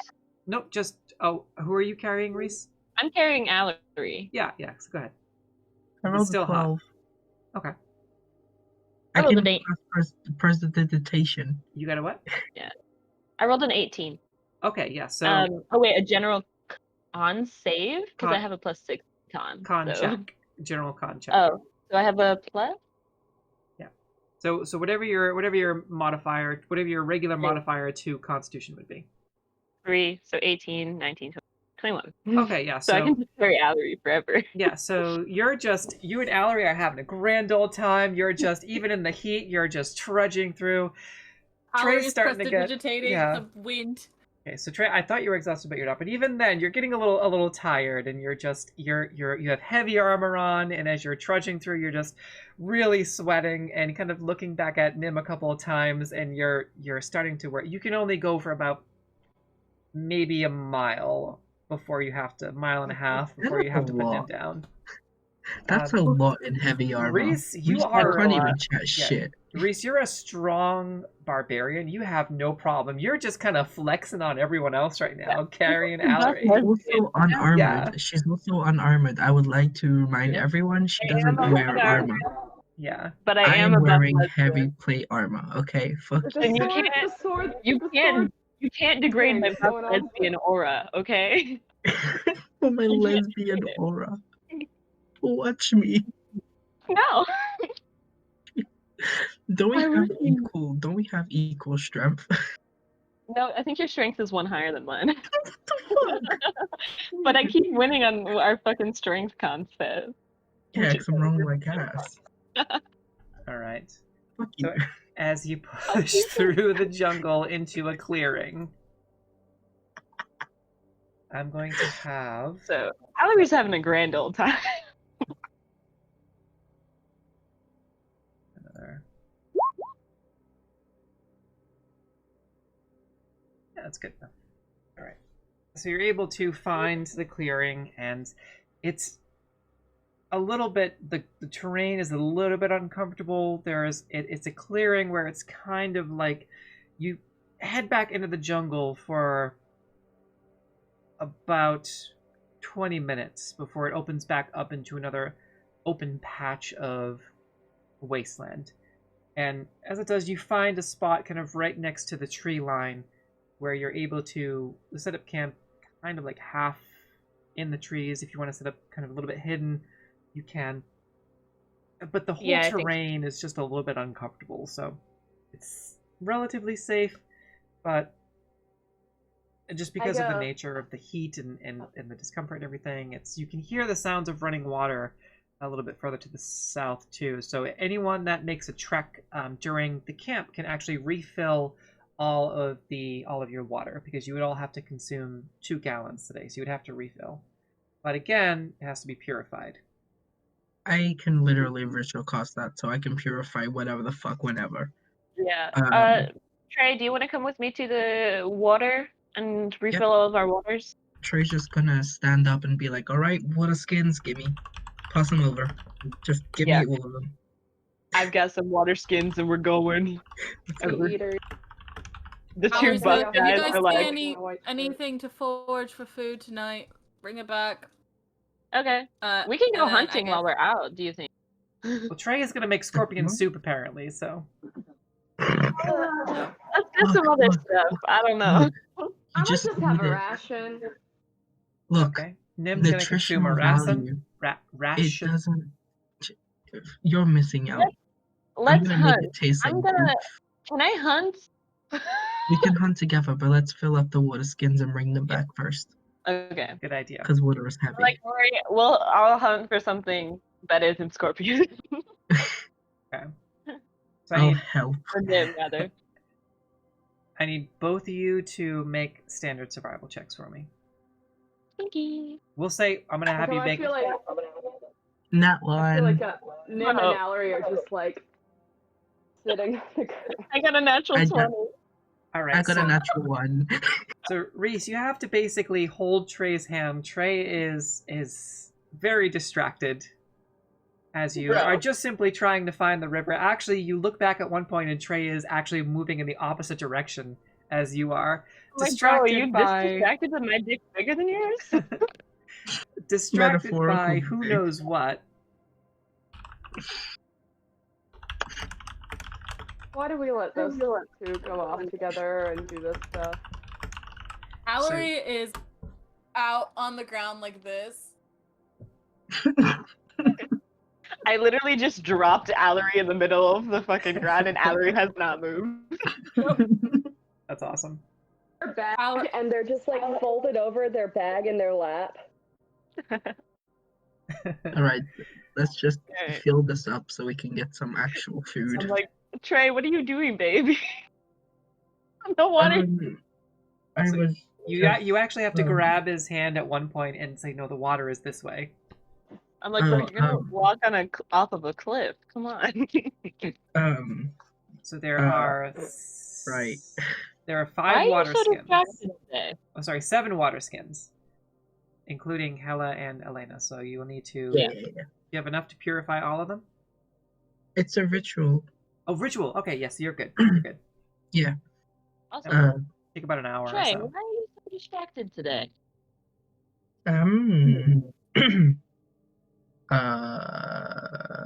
I'm not. I'm Wanna doing great. sleep, but we gotta wait for them. You're to doing get great. back You so I literally can were cast walking the thing. completely You out don't of have everywhere. I think, don't they have to be within range of it for them No. to be able to move in and out of it? You're the freely? only one who can't leave it. I think you can cast it, and as long as you determine who's allowed to enter and leave at will, they could do that. You're kind of the gatekeeper of the dome once you put the dome up. It kind of bends to your rules. Okay. Within the text, of course. Well, it says creatures and objects within the dome when you cast this spell can move through it freely. Yes. Oh. Yeah. All other maybe creatures that. and objects are barred from passing through it. Yes. Oh, okay. Okay. But So I you gotta can wait for you them to can cast come it. in and out if you're in it when you cast it. You can go in and out. So- Yeah, but I have But to wait for them, We're don't I? gonna have to wait for us to come back. Oh, I see what you're saying. Well, you're able to use Otherwise, your. they'd be barred. They'd be barred from passing through it if they're not inside the dome when I cast it. So I'm gonna just rule that you can choose people that you know that can pass through freely. I'm gonna set a precedent for that as a homebrew rule. They also right only now. last for 8 hours. Yes, it's so- an 8-hour thing. Like, if I cast it, I'm going to sleep. It might not last for all of y'all's long rest, but I'm gonna get some sleep. It's fine. We don't need to do watches. Rhys is very. Yeah, now we don't need to do watches. I'm what? You're very easily able to use your crocodile halberd to skewer a very large trout from the river. And What happened? Trey, to you the watch trout? as she pulls it up, and there's a rather large flopping trout on the spear. And you kind of Like, give Trey hey, a little. do you know how to skin a fish? No, but Allery does. Please bring it back to Allery. I know how to Allery- skin a fish. I know What? how to scale a fish. Would that be survival or medicine? Survival, I Survival. think, right? Then no. I'm not risking that. I'm not proficient in But survival. literally, I grew up on the docks. I know everything about boats and fish. Mallory's a grew up trained cook. I grew Don't up ask me in why. the mountains, so I don't. So I'm like, oh my god. know. I'm like, Trey, let me teach you how to scale a fish. It's really simple. All right, but let me fill the waters first. Okay. So you all take I the time think- to fill the water skins, and with your fish on the end of your halberd. Eventually, after filling the water skins, you're able to make your way back to camp. Nim is setting up the dome, and you also, I believe, everyone can fit kind of snugly inside the dome without the tents, but you're able to kind of. Radius sphere. It's a 10-foot radius sphere, so it's 20 feet diameter. Does it have a specific amount of occupants? It does not, but Up to 9. Okay. Up to 9 creatures of medium size. Or I think that's all of smaller. us. Yeah. Yeah. So All Especially right. now that we don't have Salida. True. You're welcome. All right. I'm teaching Trey how to scale a fish. Yes, you're officially back at camp now. Nim is putting up I'm, preparing to put up the dome. I'm going to start ritually casting Tiny Hut in a way that it's kind of against the trees and it's somewhat colored to match the surroundings in a Perfect. semi-camouflage way. Okay. So it's kind of like sort of an off-white as far as the tree bark on these tropical trees as they meet the edge of this sort of patch of wasteland, and some green on it as well. So it's pretty camouflaged. You're able to sync it up pretty well. But the rest of you get back to camp, and there is still a cooking fire that's been set up so you can actually cook whatever you want to cook, as well as the bar with whatever pots and pans you want to use as well. All right. So I'm going to teach Trey how to scale a fish and prepare it and cook it, because I figure Allery's pretty exhausted, so I'll be like, I'll cook tonight. But Oh, okay. and so I'll cook, and I'll show Trey how to do it because life experience. Allery's gonna grab your arm with a very a ferocity and look you dead in the eye and say, if he puts any of the fucking scorpion in my food, I will not eat it. Don't worry, I won't. I'm gonna throw the scorpion things into the fire. In the fire. Yeah, just in the fire. Are you going to just like abandon them completely? Or you're going to try and cook them? That's No, good. Okay. just abandoning it, and then look at Allery, just be like, see, nothing to worry about. I trust you, big buddy. I trust you. As soon as Allery turns around, I try and grab a leg from the fire. And kick your arm. No, I went and grabbed the leg. On fire! Yeah. It's a worthy effort. Alright. Do I need to roll something for... No, you can just, I mean, with your background and experience, you can very easily show Trey how to skin a fish. Check it out! Because of your background specifically, you just kind of masterfully watch as Rhys just starts masterfully just picking apart this fish and skinning it expertly within a matter of less than a minute. While Yeah, Rhys is practice, doing baby. that, I'm gonna try very subtly cause prestidigitation to make the fish smell rotten for like a few seconds. I'm gonna kick your ass. So Rhys, make an insight check. Right, you can make a deception if you want. What's my Guess what I rolled? What'd you roll? If you roll the 20, I rolled a 20. You can't get I anything past rolled an 8. Alright, so you immediately you kind of see Trey, he's kind of just waving, and there's this bit of magic coming from his fingers. He's like, and you see it, and then the fish starts to smell. Break your wrist. Bro, I will literally break your wrist. Like, stop right now.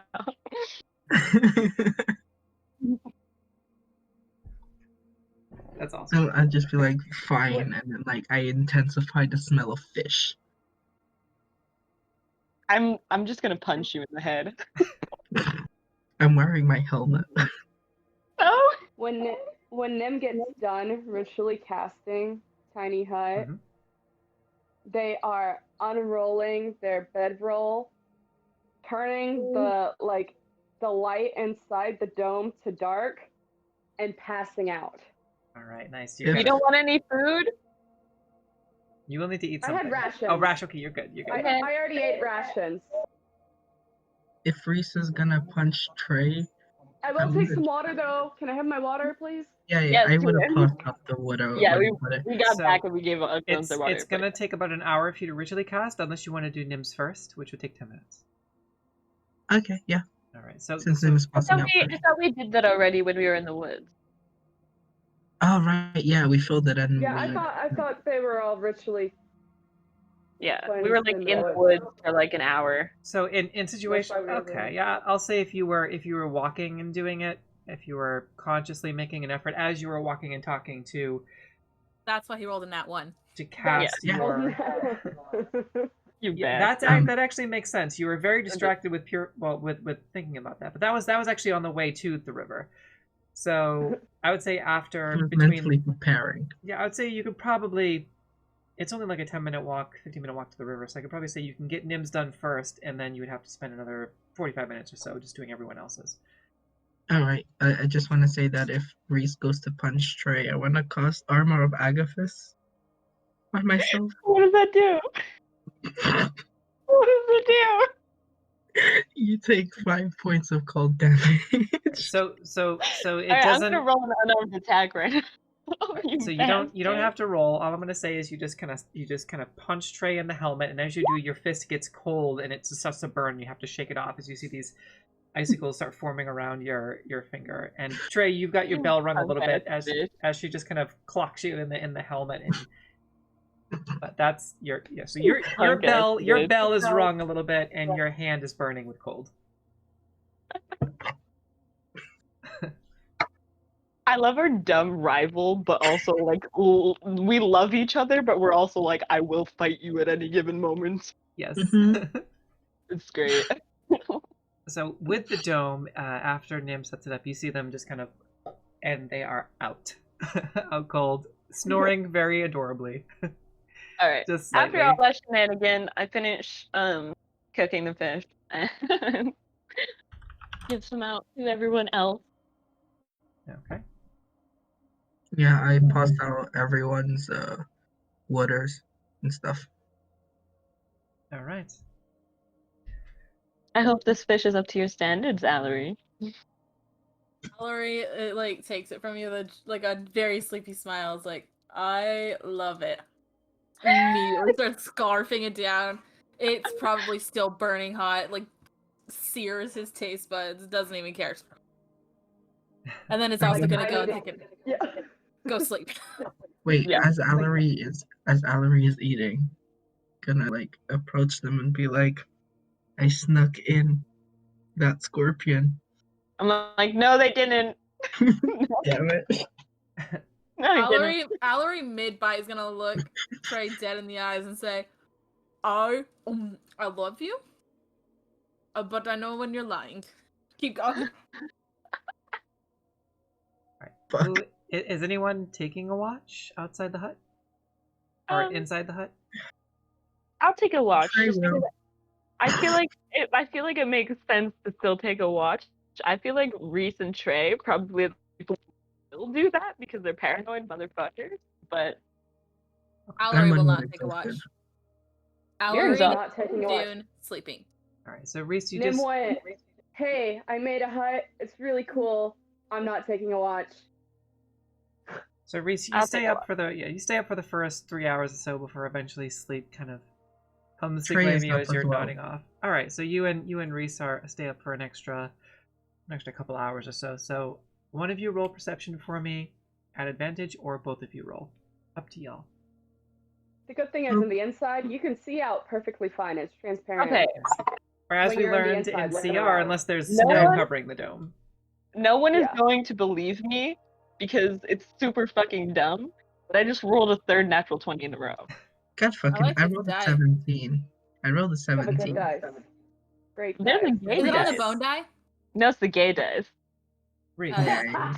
That's why. as The you're gay die? as you're spending some time with Trey in the dome and being quiet as you can, kind of whispering, I'm assuming whispering aggressively to each other, teasing each other.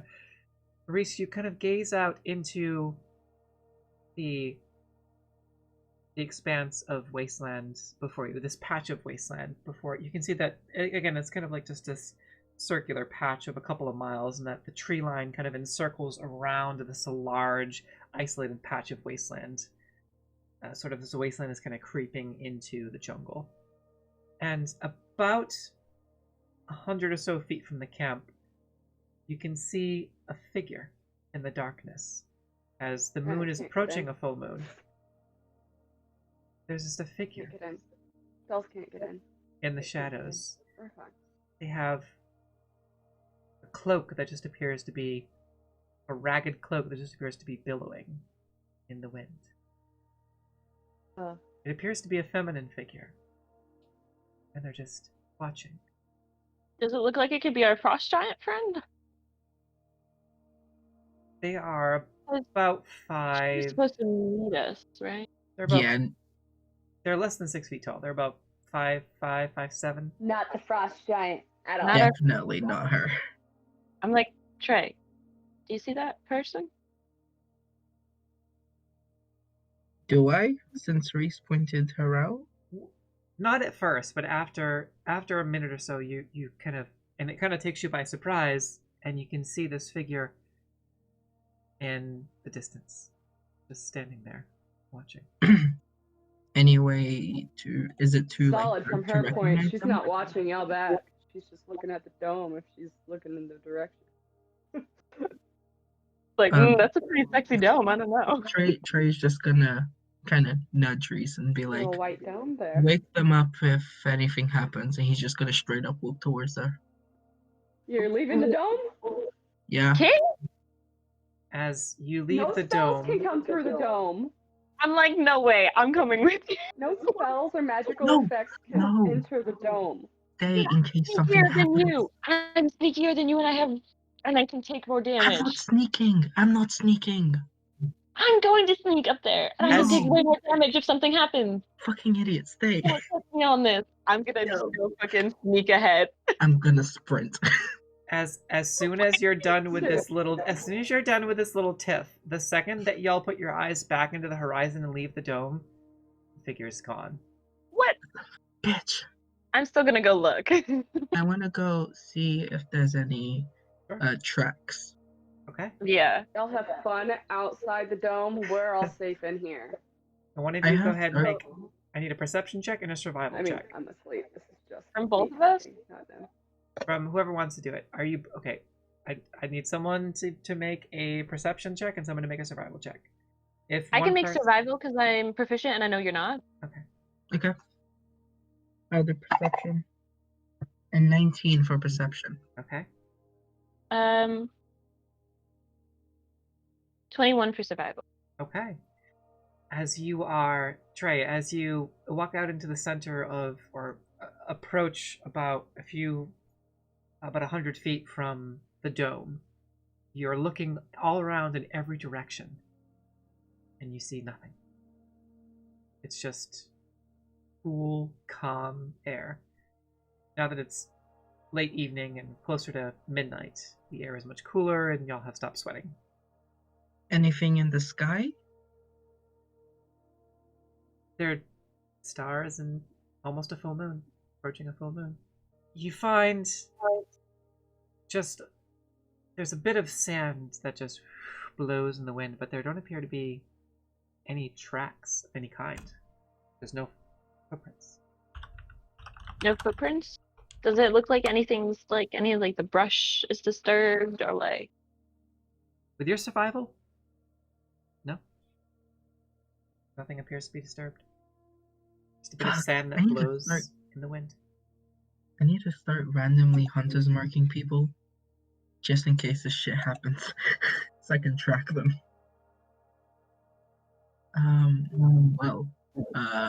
So no tracks, Nothing in the sky. What the fuck? Do you think we're just, like, sleep deprived? I don't know, when the hags did say they weren't gonna fuck with us, so... Yeah, someone's interested in us. Either that or we're just hallucinating. Are we?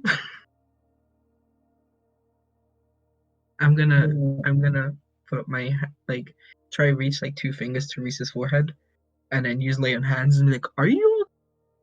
Okay, Did she so, have a fever? make a medicine check. Why would I have a fever? You can hallucinate from sleep deprivation. Medicine is a +5. 14. Doesn't have a fever. Doesn't appear to be ill. Both of you saw the same thing, though, so...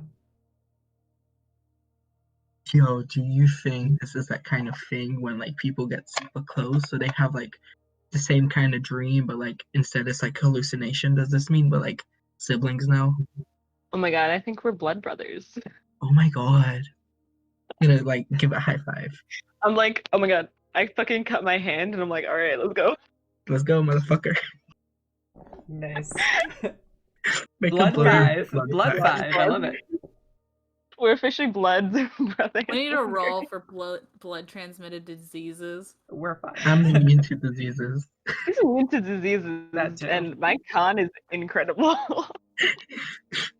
And if Rhys happened to get one, I could just heal her really easily. Yeah. So, are you all making your way back to the dome after you blood 5? Yeah. Yeah. Alright. Blood 5. I'm gonna have to draw that later. From like the, I should have probably asked why we could still see her. She wasn't like hostile or anything. Yeah. She was just standing there. Can we look around to see, like, do like a perimeter check, basically? That would be included in the rolls that you already rolled, and just kind of taking a few extra minutes to search to the west, the east, a little bit further into the center of this patch of wasteland, back into the wooded area of the jungle that you're in. Which side was she on again? Was she like in the woods or like towards the wasteland? Closer to the center of the wasteland. So you ran from the edge of the woods into the center of the wasteland, about 120 feet from the dome, and that's where she was standing. But she had vanished before you left the dome. When you were having a little argument with each other, and you, as soon as you exited the dome, she had disappeared. Huh. This might be stupid, but I'm still gonna try. Just divine sense to see if it was some kind of. Oh yeah, and I can do my spirit magic. thing. I can do my magic awareness thing. Maybe it's either Maybe a it's spirit magic or or spells or invisibility. Yeah. I mean, We're gonna wake up in the morning. These two are gonna be still gonna be out there. Wild-eyed, still stood outside of the dome, like cat throwing magic into the air, exhausted. Like, Like, what are you guys doing? the meme of the okay, guy you with two the saw board. Bigfoot. We're gonna like, all you're gonna hear from us is just, we're blood brothers. And then we're gonna fucking song for you. So, But with divine sense, you sense nothing within, I think, 30 or 60 feet of divine sense, whatever the range is. 60. Within 60 feet, you don't sense anything. what And- about with magic awareness? Like any spells or anything going on within 60 feet? Just the faintest residual of some type of faint magic that has faded. Huh. But nothing active, and then it disappears. Can I tell what it was? It's just a little faint, almost like a little faint spider sense type of thing. Oh, I know which school of magic it came from. So it's not active. I was giving you a little bit extra flavor. Oh. Yeah. So it's not an active. So you know what I mean? It's you could tell that there was that whatever was out here was more than likely magical, but it's not currently active. So you wouldn't pick anything up, but except for knowing that some kind of magic was, yes. That makes sense. Trying to like just flavoring it a little bit. Okay. This Okay, so might there was be. something there that was magical, but I can't tell what it was. Yeah. Did you pick This up any? might be It's just, like, me residual. Not active, so that's the good thing. That's what you're able to tell. Not currently active. Um, I'm just gonna be like, pick up nothing undead or celestial, but might be reaching. Did like the residual thing? Does it feel similar anyway to the Ghoul Queen, whose blessing I have? To the Raven Queen? No, the other one, the Queen of Ghouls. Oh, right. Yes. So that is just in your weapon. That is a weapon blessing. So I think you're asking the wrong question. Oh, okay. No, I was just asking because when I got that blessing, there was that kind of windy magic shit. So I was asking if it was something similar to that. Make an Arcana check, actually, now that you've described it in a little bit more detail. Dirty 20. Similar, yes. You're getting some sort of similar vibes. Just as you're connecting the dots in your head and thinking back to that extra planar experience you had in Vecna's Flying Fortress, some of the same energies and some of the way that things make themselves known seems vaguely familiar to you. And you feel a sense of calm from within you, being out here and thinking about all this, given your connection to your deities. Mm-hmm. And you feel a sense of approval and calm. Well, just gonna turn to Rhys and be like, something feels similar, probably something to do with dead people. I don't know. Yeah, but Do you think it was like an undead? Although I guess you don't. It's not undead unless it got out of reach really quickly. Then again, there's probably nothing. Didn't seem hostile, and I have a pretty good feeling about her. So it's like we should just go to bed. Yeah. Okay. We'll be fine. Definitely. What could go wrong? I guess we do have Nim's Dome. Yeah. Holy shit! Are we allowed back in? And Trey's just gonna like. Yes, you're allowed back in. Trey doesn't know that. Yeah, Trey's we don't gonna know. run They're full like sprint. Trey's gonna like run full sprint and like go to as if he's gonna like knock, and he's just gonna fall forward. Okay. Rhys probably will fall on top of you. Like, make a dexterity saving throw for me. Like, is like an inch behind you and like trips over your feet as you fall. I like the idea of you two landing on or near enough. Allery wakes up and it's just rise from the dead level, like. I rolled an 18, but I purposely wanted to drop. Yeah, so I could roll a dexterity. So Neil, you're okay. A 3, so can I just crash into Trey? Yeah, sure. as Trey stops short, you kind of crash into Trey. Trey falls forward, but very gracefully, Trey is able to just kind of slam into his shoulders, and you kind of like stumble on top of each other. Nim moves a little bit, and Allery just kind of opens one eye, and you can see that it's just Rhys on top of Trey, and you're just however you want to react to that. Allery will open the eye. Probably still half asleep. We'll try to tell them, get to bed, you two. Probably sounds more like group dad. I just kind of go shh, shh, and cause prestidigitation to make like the dome smell like lavender and shit to like make sure they stay asleep. Nice. and then push myself up to like kind of like knock Rhys off my back. I fully flop onto the ground. All right. Fucking idiots. I feel like we're just kind of tired right now where it's like giggly, you know what I mean? Yes. So, as sleep takes all of you for the evening, Trey, you have a wonderful night's sleep. You feel comfortable, calm, and at ease. You have pretty normal dreams, good memories, friends, family, chimeras, friends that you travel with. It's calm and, all things considered, in the situations that you've been in, wonderful night's sleep. The rest of you, it's slightly restless, and some of you may have an occasional dream that startles you and makes you wake up, vague and undefined, but while Trey is sleeping peacefully with a smile on his face. The rest of you are a bit restless through the evening. Bastard. Ground is slightly uncomfortable, and occasionally you'll get a rock or a root in your back, but you're all successfully able to complete a long rest for the evening. That's where we're going to take a 10-minute break.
Oh, hey, Absolute 20. Thank you all so much again for joining us again. That's incredible. We love you all so much at Absolute 20 Pod. Thank you. When morning comes, you are all greeted by what appears to be relatively fair weather, at least at first. Someone go ahead and roll a d20 for the weather for me. I'll do that. I thought you were banned from rolling. 18. We're gonna die from heat stroke. Lovely. We're gonna have a tropical storm, baby. So the weather is warm. Not actually as warm as the day before. Oh, thank fuck. It is still hot, being in the middle of the jungle. But a little bit closer to the mountains, there's just that very faint, cool breeze, that hint of a cool breeze that blows in from the mountains in the morning. Occasionally you'll catch that cool breeze as you're setting up and preparing for the day, and it feels very nice. In the meantime, as you're all preparing to pack up and start your journey again, Rhys and Trey, you have this tense moment of looking at each other, knowing that rivalry is flaring up again. But you're all able to begin and set underway with Hella. You're and- blood brothers now, and no Yes, one else you're officially- knows it. No. You're officially blood For brothers. real. Once Trey wakes up, he's just gonna just turn around and be like, "So there was someone watching us last night, but she was totally cool." Yeah, but like, didn't that's something to keep in mind. Rhys like also dipped pretty immediately So when we noticed. So Helen Well, raises when an we tried. eyebrow, and Elena says, "What did she look like?" Getting a good ragged look. Too dark. cloak, very silhouette, but ragged cloak, maybe 5 feet tall or like less than 6 feet, some but higher than 5 feet, which is a range. So So you're describing about Cool. half of Faerun. Gotcha. yeah, Yeah, she had the billowing cloak and she disappeared within seconds. yeah. Was it a No, cloak of because- billowing, or was it the wind? Well, the cloak was billowing. Whether it was a cloak of billowing, I don't know. Yeah, could have been the wind. It was a little windy. I don't know. Sorry, a bit of but PTSD from my cloak with billowing with what happened to me. Right, understandable. But she But also it seemed like some managed- kind of magical creature. I picked up some like magic residue kind of situation. Could have been the hag Uh, in a different form. Yeah, but the hag said not that she wasn't gonna bother us because we Oh, immuned no, I mean her, the green right? hag the one whose hut we burned down. Oh, no, definitely not. Well, I don't I think it, can't The bitch that really wanted to eat me. I can't really explain it, but I just know it's not her because you know how deity things work. Sure. It felt at ease. hmm. I don't know how Okay. comforting that is knowing my deities, but Not very. yeah. Considering we all had restless link. Does Elena know who I follow? I think you've mentioned some things about the shadow before, at least, Right. which, as you know, Fair. is in a thing powering a thing. Yeah. Technically not even from this universe, but Mhm. yeah. Right. Well, considering where you were on the flying fortress, the intergalactic flying fortress, having something from another world inside of that type of situation sounds reasonable enough, considering that, you know, that type of a craft can traverse galaxies. Sure. So, Should Maybe- I check in with that lovely frost giantess? Oh my god, if you Nim. would like, you can certainly do that. If you would like, and I if you just have the feel- capability to do I so. throw my fucking water cask at Nim. I'm like, Nim, you're thirsty. You will need to consume Is it- slightly over about a gallon and maybe a quarter of a gallon today. It's From warm. the Is worst- it acrobatics? Is it FYI. acrobatics to try and catch Rhys's water jug and take a sip out of it? No, we can just say you're able to just catch it and take a sip out of it. Oh yeah, I catch it, take a sip, and now I am doing sending. Do you throw it back? Do you throw back? Oh yeah, I throw it back. Yeah. I So look at it, I'm like, oh, you backwash. throw it, catches it very dramatically, takes a sip, tosses it back. Were So the go ahead. water skins we filled enough water, basically? I'm gonna Valerie say also You has were able to 2 refill- water skins, by the way. You were able to refill all of your water skins the Okay. night before. so. I'm At gonna the- say and then purifying them. Hey, I'm gonna say, hey there, it's Nim. We're not too far from Orolunga. I was just gonna check in and see where you were. It was so hot yesterday. I could have. You're out. And that's it. Yeah. That's it. Yeah, I was counting on my fingers underneath the table. So as you are approaching closer and closer, you can start to see now the Ziggurat and the pyramid before you in the distance. And being able to see it as you approach and get closer Did I and not get a closer. response from message? We're getting Or there. from sending? As you can see it and you get closer and closer, after about 5 minutes, you get a response. But it's muffled, garbled even. Sounds like static. And it's just... Behind the Ziggurat. Approaching carefully. And that's it. It would make Which- sense that a wizard holed up in an area would probably have some weird magic around him.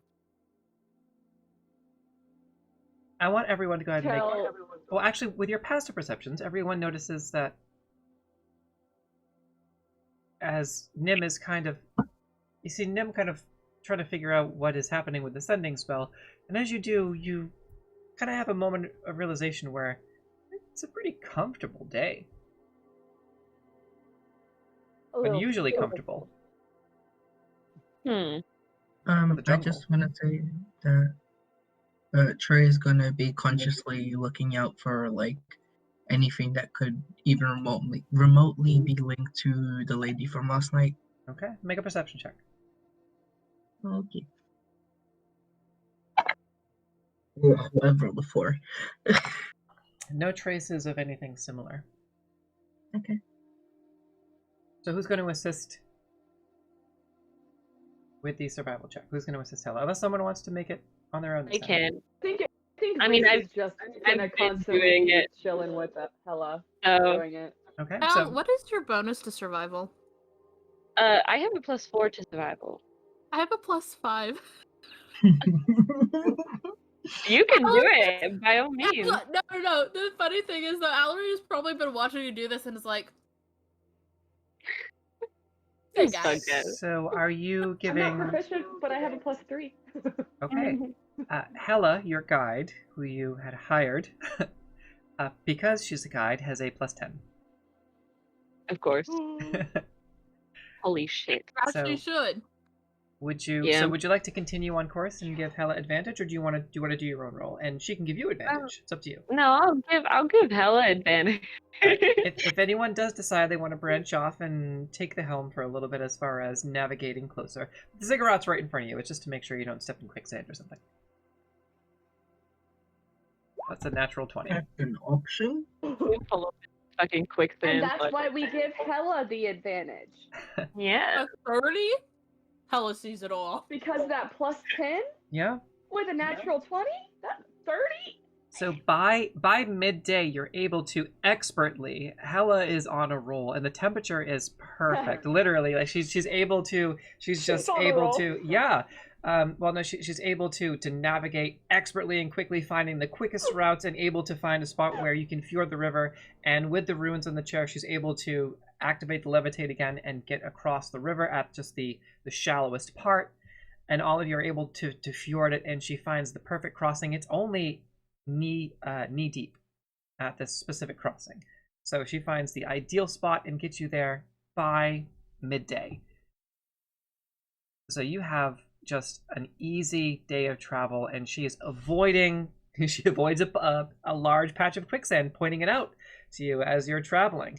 And just, she has her head on a swivel, and she's constantly on the lookout for anything untoward that might be approaching, and navigating you in kind of a weaving pattern around certain things, kind of unspoken, but very expertly guiding you to the base of Orolunga. And as you make excellent time, the temperature now feels like it's high 60s. As far as Fahrenheit?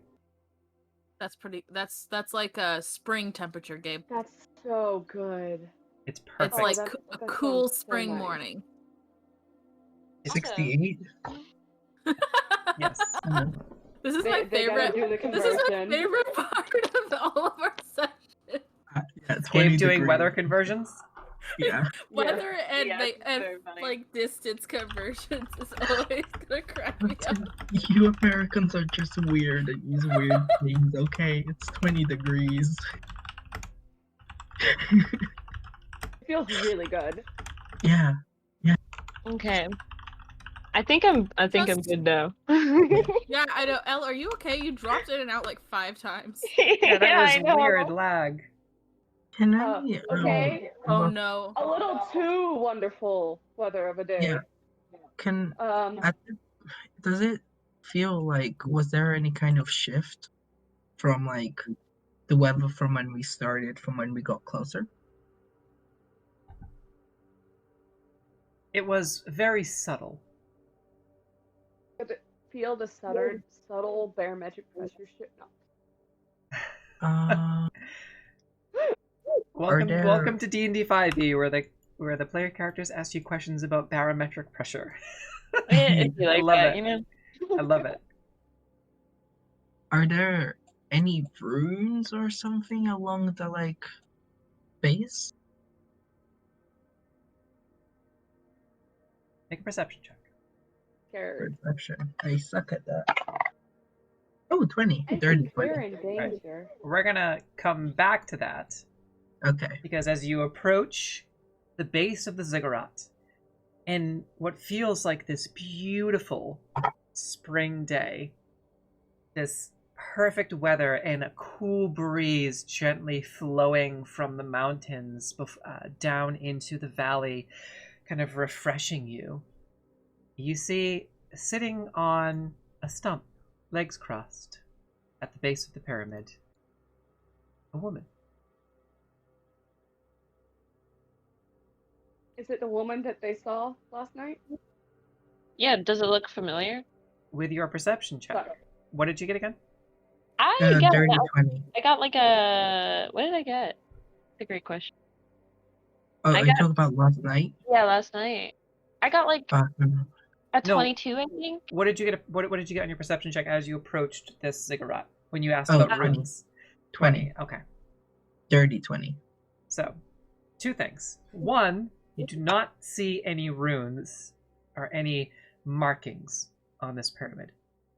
The shape of this woman sitting down with your dirty 20 appears to be similar in size and height and shape to the figure you saw outside of the dome. But as you approach, she says to you, and she kind of speaks loudly for all of you to hear, "Did you feel that drop in temperature too? Ellen, Strange. well met. Strange magic is at work in this Ziggurat. I don't come here often. You can see I'm why. surprised you got this close without walking through the frosted woods. Without, From which direction did you hail? well, I came from the east. Interesting. I stopped by your camp in the middle of the night last night to... curious to see a magical dome in the center of the wilderness. It's a nice trick, though, to use that kind of magic. I must give you credit. Where credit is due, of course. Nice trick on vanishing as well. Thank you. You pick up a few tricks of the trade here and there. Can I do Divine Sense? Sure. Yeah, I want to see if she pings anything. As you specifically channel the energy, you feel something you've never felt before. Your divine sense doesn't seem to be working as intended. But you do feel an overwhelming sense of eagerness, of desire for interaction from a familiar feeling from both your deity and the individual that you had met that was utilizing your deity to power their fortress. That type of scenario, that power you felt, when you were in the Flying Fortress, that power you felt when you were face to face with the shadow, that sense of intensity is overwhelming you. And you hear in your mind alone, this, what kind of translates to overwhelming affirmation and of just the sense of yes. A sense of familiarity. Not that this person is any of the entities that you had interacted with, but your entities seem to be reacting extremely, overwhelmingly positively towards this entity, especially when you cast Divine Sense. Can Allery kind of keep up a insight check? I just kind of want to read the conversation to see if I understand maybe. Sure. Yeah, Yes, I yeah. know they haven't said enough to like for me to be like, are they lying to us? I just kind of want to start the kind of thing where I'm like, Allery's gonna keep a close eye on this person. Dre is gonna extend a hand for a handshake. It's like, and like, who? Hand out? Oh, she's pretty. Do you guys think I should do the magical awareness thingy on her? Sure. You could, if you wanted to. I want to see if I spot any kind of holy symbols on her. Okay, so for your we'll start with the insight check. For your 15 on insight, you see Trey kind of, and Trey, would you mind moving your token a little closer? Hella kind of just moves to the side out of your way and kind of is giving you, and as you walk by, she says, "Are you always this trusting?" No. And alright, as you approach just a little bit closer. Your insight check, Trey is very, very eager. And she has the woman has a bit of a devious nature about her, but there's something deeper within Trey seems to be immediately drawn to her. Having a broader sense of galactic awareness, I should say, that may or may not be concerning to you. Trey does not appear to be acting any differently, just whatever he's doing is he's doing on his own. And what was a magical awareness question? Were you gonna use it? Yeah, I guess I'll use it. It's just magic stuff or within 60 feet around me, which could actually be good. Which would include holy symbols, right? Only Yes, if it they're would. magical in nature, right? If they're magical, yeah. Aren't holy symbols magical in nature? If they are magical objects or spells or creatures, Hey, basically. can you link that, by the way?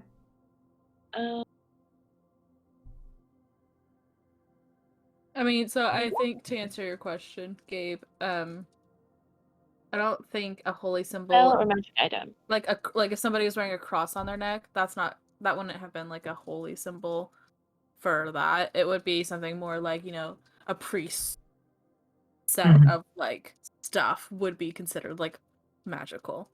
To kind of put it in perspective. Gotcha.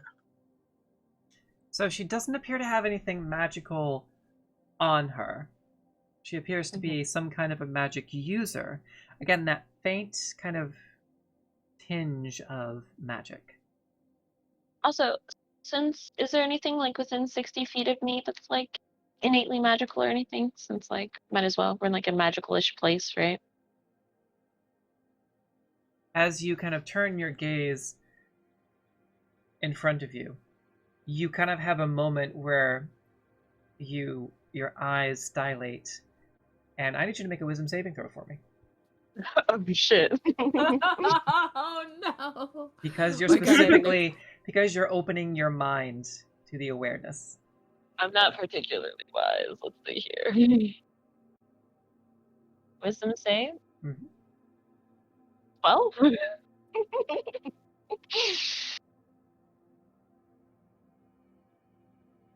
Sorry, what was it? 12? Oh, 12. Okay. So as you open your mind to the magic around you, you look up at the pyramid and you see that the pyramid is engulfed in this glowing blue light, this aura that just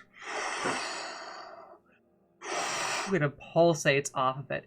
And the blue slowly shifts into 100 different colors, and all of the colors start to swirl and your pupils dilate, and the world around you just begins to blend and shift as the pyramid almost projects an image of itself, several hundred images of itself. The sky is shimmering with hexagonal patterns that just blend and flash, and every space within a mile is completely coated in these patterns, these geometric patterns and shapes that are flashing 100 different colors. And the rest of you watch as Rhys just kind of starts, her eyes roll in the back of her head, and she just starts swaying. Rhys literally is just fucking ripping on acid right now. Like, Mallory is going to take out their dagger and just give Rhys a little, grab Rhys's hands, sorry, buddy. All right, so at You that, could have just bonked her with the hilt. You didn't need to slice her hand. you This feel Mallory something. we're talking about. You feel something at the edge of your consciousness, oh, and great. you slowly start to drift back as these patterns turn back to normal sky, and the pyramid itself just continues to glow with a faint light blue, almost shimmering like glitter. And as you have this moment, you're pulled back into your consciousness, and your eyes return to normal once more, and you're back in reality. And Well, the that colors, was fucked up. this is the most powerful magic you've ever felt in your life. Great. You okay there, buddy? Trey, get away from the thing. Are you okay? I'm fine. Sorry, I hurt your hand there. Mallory's gonna kind of close your fist. The rest of you, I did. You did what? I looked at my hand and I'm like, huh. Just wipes the blood on my pants. Like, okay. Guys, we have a friend. Guys, we have a tiny friend. You have a Mallory, what? there is something tugging at your pant leg. Oh What are you? no. Mallory's gonna look down at it. What? It just looks up and Is it okay? How small is it, Essie? small. It's about this big. Is But it doing the up motion? It's about two. No, it's waving, and it has Oh. in its hand. It has an orange orchid flower, or an orange hibiscus. Yeah, it's an orange hibiscus flower in its hand, Mallory and it just has, waves up at you. severe paternal instinct just kick in and squats down, kind of puts his hands here and is like, "Hey, little buddy, what's you got a flower there?" It just What's tilts. It tilts its head and looks up, and just kind of gets up on its tippy toes and does a little quick dance in a circle. Do you want me to follow you?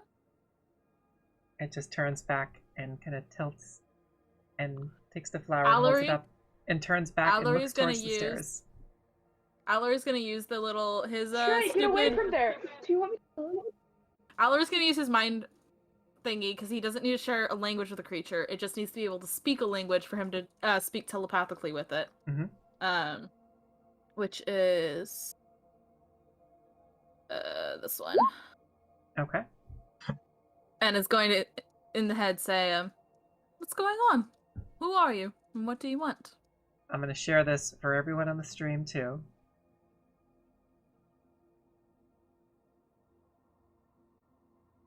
Oh, Nature spirits. Oh, they're so. You Oh just my hear giggling. Oh. And other than the giggling, no response. And it just starts to skip towards the direction of the pyramid. And you can see that about 10 feet up, there are these thick vines, these thick thorny vines that just start to wrap around and squeeze the center of the stairs. And there is about 20 feet of thick overgrown thorn vines and thorn bushes that have overgrown the central portion of the stairs. And this creature looks back up at Valindra and Trey, doesn't say anything, just kind of, and then turns back towards the stairs and, yeah, kind of awkwardly kind of backing away, like they're a little bit spooked by the two of them, but runs to the stairs. Oops. There we go. And starts skipping up the stairs. It stops about 10 feet up, turns, and holds up the flower and waves, and then turns back and starts skipping up the pyramid steps. And as it does, these thorn bushes begin to separate. But as soon as it makes progress inside of, or a little bit further up, the vines and the thorn bushes close once more. Mallory puts his hands on his hips and he turns around and he's like, "Oh my god, that thing was so cute." Oh, You're not wrong. It made me Oh my want to skip. god. It made me want to skip. At the Espe fucking would baby love one finger of right now, those. bro. Oh, okay. This woman says, It's huh, just like baby Interesting. fever. Like, Alright, that thing. Aspe's Aspe, Allery is gonna step up to Hella and say, "So you wouldn't happen to know anything about that, would you?" I've got no fucking idea what about 2/3 of the stuff in this God's Forsaken jungle are, especially little spirit creatures like that. I try to do my best to just stick to a path and get you from point A to point B. All this other nature shit is a little bit beyond my pay grade, if you ask me. I love her. Queen. Allery loves this kid. It's like, "You alright, Hella?" Me still hella interested in this other bitch. Trey, Yes. Melindra leans in and says, "This magic is interesting, but I think I might have something for you for when you return. I have no interest in whatever's at the top of this pyramid and the magic that dwells within. Fascinating as it is, it's not my type of wheelhouse, so to speak. However, once you return, I have something very interesting to show you." No. He's just gonna raise an eyebrow and like, care to give a hint?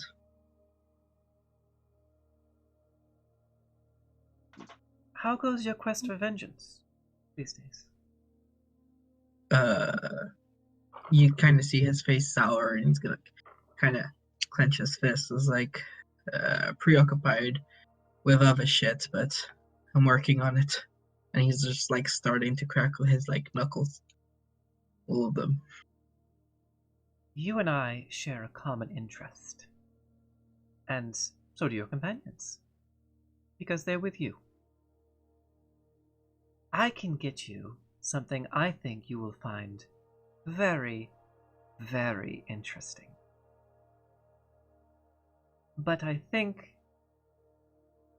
that in order for our goals to align, your journey and your mission here must continue. But in the meantime, we should talk more once you return. The magic atop this pyramid is not for me, so to speak. I try not to mess with certain things, make a mess of certain things, I should say, and this type of strong magic, I'd prefer not to put myself out there, so to speak, to nature spirits if I don't have to, but where our interests are similar in some ways, they slightly differ in others, but the most important thing is that I have something for you. A gift. And again, I think it's a gift you will very much appreciate. He's just gonna like start smiling and be like, then what is it that you like to throw yourself to and mess with, since you don't like nature? I think you know. Entertain me. Like I said. She kind of just points at you. I think you know. Just smile. Is there any holy symbols? Is there like a ring on her?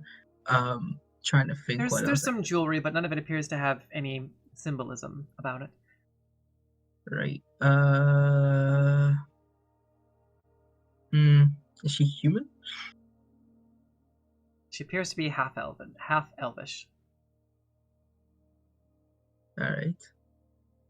He's just gonna smile and be like, well then, how can I find you if you're not here once we return? I'll be here waiting. Again, I would prefer to avoid encounters with ancient nature spirits if I can. Again, not my area of expertise or comfort level. I'll save that to the seasoned adventurers who need to find ancient artifacts hidden in the jungle and lost cities. The dead are a lot easier to deal with. That's Indeed. one thing I know. Well, in that our goals do align. But again, I would just prefer not to dabble in ancient nature magics, if I can help it. Fair enough. To each their own. And besides, I need to prepare your gift for when you return. Well, definitely piqued an interest.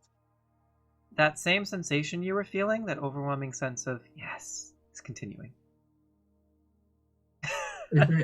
Is it continuing in the sense of Affirmation. yes, listen to Affirmation. her, or yes, continue talking to her? Just affirmation of basically everything she's saying, like an affirmation of passive insight as to her intentions, seeming to align with yours, and as far as her being friendly. All right. See you soon then. And he's just gonna turn back to the rest of the party and because his eyes are like black sclera with like the red just kind of dulls. It's getting a bit darker. I'm thinking about like the whole vengeance thing. It's like, what are we waiting for? Very good. The magic gets a little bit thicker once you begin to ascend the Ziggurat. Once you do, I will begin preparing your gift for you.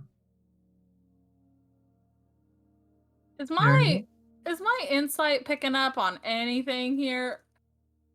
Is it You're just 15? Yeah. She genuinely, honestly seems friendly. I don't believe you. I'm sorry. She seems so fucking sus. I don't like her. She I offered don't Trey trust vengeance. He's no gonna bitch. take it. I trust no bitch. Except for From some of the- the frost giantesses. From the like way the little spirit thing interacted with the vines, do we get the sense that if we harm the plants or anything that we're gonna anger the spirits? I mean, Difficult to probably. tell. Do you want to risk it? Did you say hard to tell? Difficult to tell. Make an Arcana check. See if maybe you read something about ancient nature Nope. spirits. I rolled a 3. Okay, I'm- no idea. Then you have no idea then, unfortunately. I'm just gonna go in and slash. I'm going in and just try slash, like carve my way through. Okay. Risk that shit? Let's no. What? So you get about 10 feet up the No. steps, where the vines begin to grow, despite Rhys's protestations. And as you do, you begin to hack and slash. And the second that you cut, more vines come to replace those that have been cut. The harder you cut, the more intensely the vines regrow. Eldritch Blast doesn't actually do fire damage. Do I have any fire? I don't have any fire. I'm like, Alloys? Trey, that is some intensely Trace, insane magic stuff right now. Allorie's gonna call to Train. It's like, hey, buddy, you're not going to get far. Do you want us to come help you, or do you want to do it on your own? Help. Okay, then come back here, because we're probably gonna need Dune and some other people to look at this. Alright, just give me one. I just want to try something. Is it like thingy enough that someone could try climb over the vines? You could try. I want to certainly start try. ritually. I want to start ritually casting Unseen Servant Okay. to see if like it's possible to get over it. All right. You begin casting Unseen Servant, and you see Trey kind of, his eyes go white for a moment, and this kind of very subtle steam just emanates from his eyes. And as he does, moving his hands about and conjuring the unseen servant. You yourself can just see the faint outline of the unseen servant, just enough to notice its presence. The rest of you see nothing. But as you do, the unseen servant just and floats and begins to float towards the steps and moving from left to right. And the second that it gets within 10 feet, it dissipates completely. As in, the magic was like dispelled. Mhm. I went across Eldritch Blast, not towards like basically like you see where there's like the wall kind of thing. I want to like see if it dissipates as it crosses a threshold. Okay. Basically. So you cast Eldritch Blast and throw it towards the pyramid, and as it approaches the wall, it strikes the wall, but the fire just smoothly spreads across the wall and dissipates. He's just gonna look back and be like, I got nothing. All right, come back here. I just said that there's some intensely insane magic here. It's probably the most powerful magic that any of us have ever come across. I Hey, Nim. Beyond deities. Nim, where did our frost giantess say she was entering from? Did she say she was here? Maybe? What do you mean, maybe? Oh, there's another spirit thingy. It was kind of, she was really cutting in and out. It seems like the... She might be here somewhere. There's a good chance. Yeah. It seems like the Ziggurat has some kind of magic dampening. Which I think that might be what she was trying to say, but it was hard, garbled. The same Chwinga is at the bottom of the steps, and With its red hibiscus flower? it still has the hibiscus flower, and it just puts its head down, as if frustrated. Allery's gonna telepathically communicate with it again and say, "I'm sorry, little buddy. We don't know how to get through the vines." we need to go past while he's going past it. You hear giggling, and it holds up the hibiscus flower. Take the hibiscus. Take it. It's like Actually, Allery's gonna look and see if there's any other hibiscus flowers around here. Make a nature or survival check, your choice. It starts to should skip do back nature. up the steps, and the vines part for it once more before closing very quickly. Ooh. I should do these more often. 21. Okay, yeah, you're able to find, with your check, you're able to find in the first 10 minutes or so, 3 orange hibiscus flowers spread out around the pyramid. Allery is going to take one, give the other 2 to Trey, say, hold these for a second, and then approach the vines. Okay. We should hold on. Don't go one at a time. We should have like. I'm going to see if it works. Nim was like right behind Allery, like, I was gonna say if this we works if I can sandwich. sneak behind. Okay. Hold hands.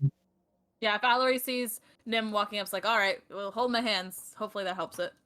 Alright, so as you hold hands, you make your way up the steps. Go ahead and move your tokens 1 square at a time, please.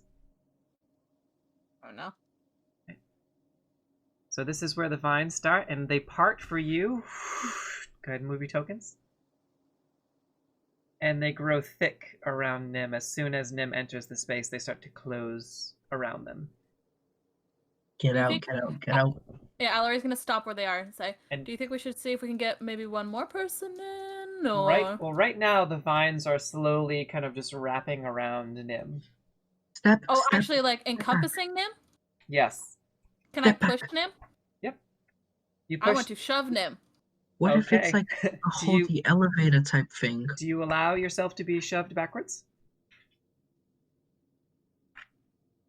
We can't hear you. We can't hear you. Can you hear Okay, I me? think- Oh, there there we we go. Okay.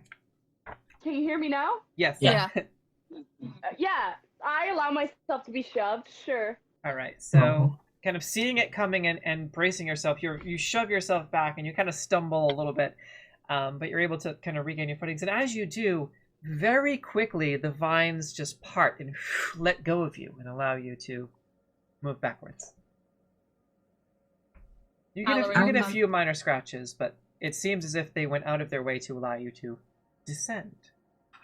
Allery's going to try to start descending. The vines still part for you. All right. Once Allery gets all the way down, Allery is gonna nod at the weird lady and look back at the rest of them and say, "All right, that didn't work." All right, I have an idea. How many flowers are there? There's only 3? There's only 3 Seems flowers. as if you need to probably find more hibiscus flowers. Hold on, let me try try something. This is why I don't bother with ancient nature magics. It's too much of a pain in the arse. This might work. I'm gonna approach. No, you have 2 flowers. Give me. Okay, wait, hold on. No, you're gonna be the test dummy again. Why don't you be the dust dummy? You can take a hit. What's the meme about puzzles and riddles for first graders? Okay. Hold on. Okay. I have a squishy one here. Okay. I'll Calm be the down. test dummy. Calm down. I'm gonna pass one of the flowers to Nim, and then give the other one to Allery, and then tell Nim, approach the vines. Instead of walking past them, stay like where they open. Allery's gonna walk back to Rhys and show the flowers to Rhys and say, "Do you think you can help me find some more of these?" Sure. It might be one of those like hold the elevator type things, you know? Hella says, "Alright, this is real fucking strange, but I'll take a look myself." Thank Yeah, you. I'm gonna take a look for more flowers. Can we try the hold the elevator thing? Yeah, you two are welcome to do whatever experimenting you want. We're gonna look for more flowers. Nim, open the thing. It's not picking up again, Rory. I think you're too far away from whatever's. It's in my ear. Ah. That's weird. All right. Well, I rolled a 23 for survival. Okay. To find flowers. All right. Yeah. Between Hella returns with 3, and you also return with 3. So after about another hour, a little bit less, you all take the time to just disperse and recollect yourselves. And Melinda says once again, and she just kind of laughs, "Like I said, this is why I don't bother with this type of magic." But eventually, after about an hour, you all return and regroup, maybe closer to 45 minutes, and you have a total of 9 hibiscus flowers, 1 for each of you. Wait, I need to know if the hold the elevator thing works. What's the hold the elevator thing? Point. So basically, Nim approaches with the hibiscus flowers so the vines part, but instead of walking past, they like stay where the vines are growing so that I, the person without the flower, can try walk past to see if it closes. Okay. So, as Nim, you're able to, as you step a little bit to the side, the vines almost part for you and leave an open space. And as Trey, as soon as you step into that space, the vines arc over and around you and start to surround Trey. Trey. I pushed Trey back. Okay, push. The way that I was pushed. All right. So you almost stumble a little bit, but you're good. You're gonna stop yourself on some of the steps. All right, never mind. That didn't work. Allery's gonna hand Trey a flower. I was like, "All right, here you go, buddy." Thanks. He's just ego bruised. Huh. I tried. Listen, You puzzles deserve aren't. Fuck you. Puzzles aren't my strong suit. Since I know Dune is gonna want to know about the Ziggurat itself,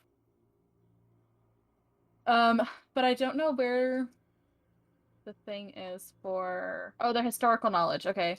When you enter a ruin or dungeon, you can correctly ascertain its original purpose and determine its builders, whether those were dwarves, elves, humans, Yuan-ti, or some other unknown race, or some other known race. In addition, you can determine the monetary value, blah, blah. So, what is the historical knowledge that Dune would be able to ascertain looking at the outside of this place? This appears to be ancient, extremely ancient architecture built by the ancient citizens of Chult, by the ancient denizens of Omu. It appears to be very much in line with every bit of architecture that Dune has read about when it comes to the lost city of Omu and its people. It appears to be potentially even older than that, with a lot of mysterious sort of markings in the architecture being slightly potentially older than the people of Omu themselves.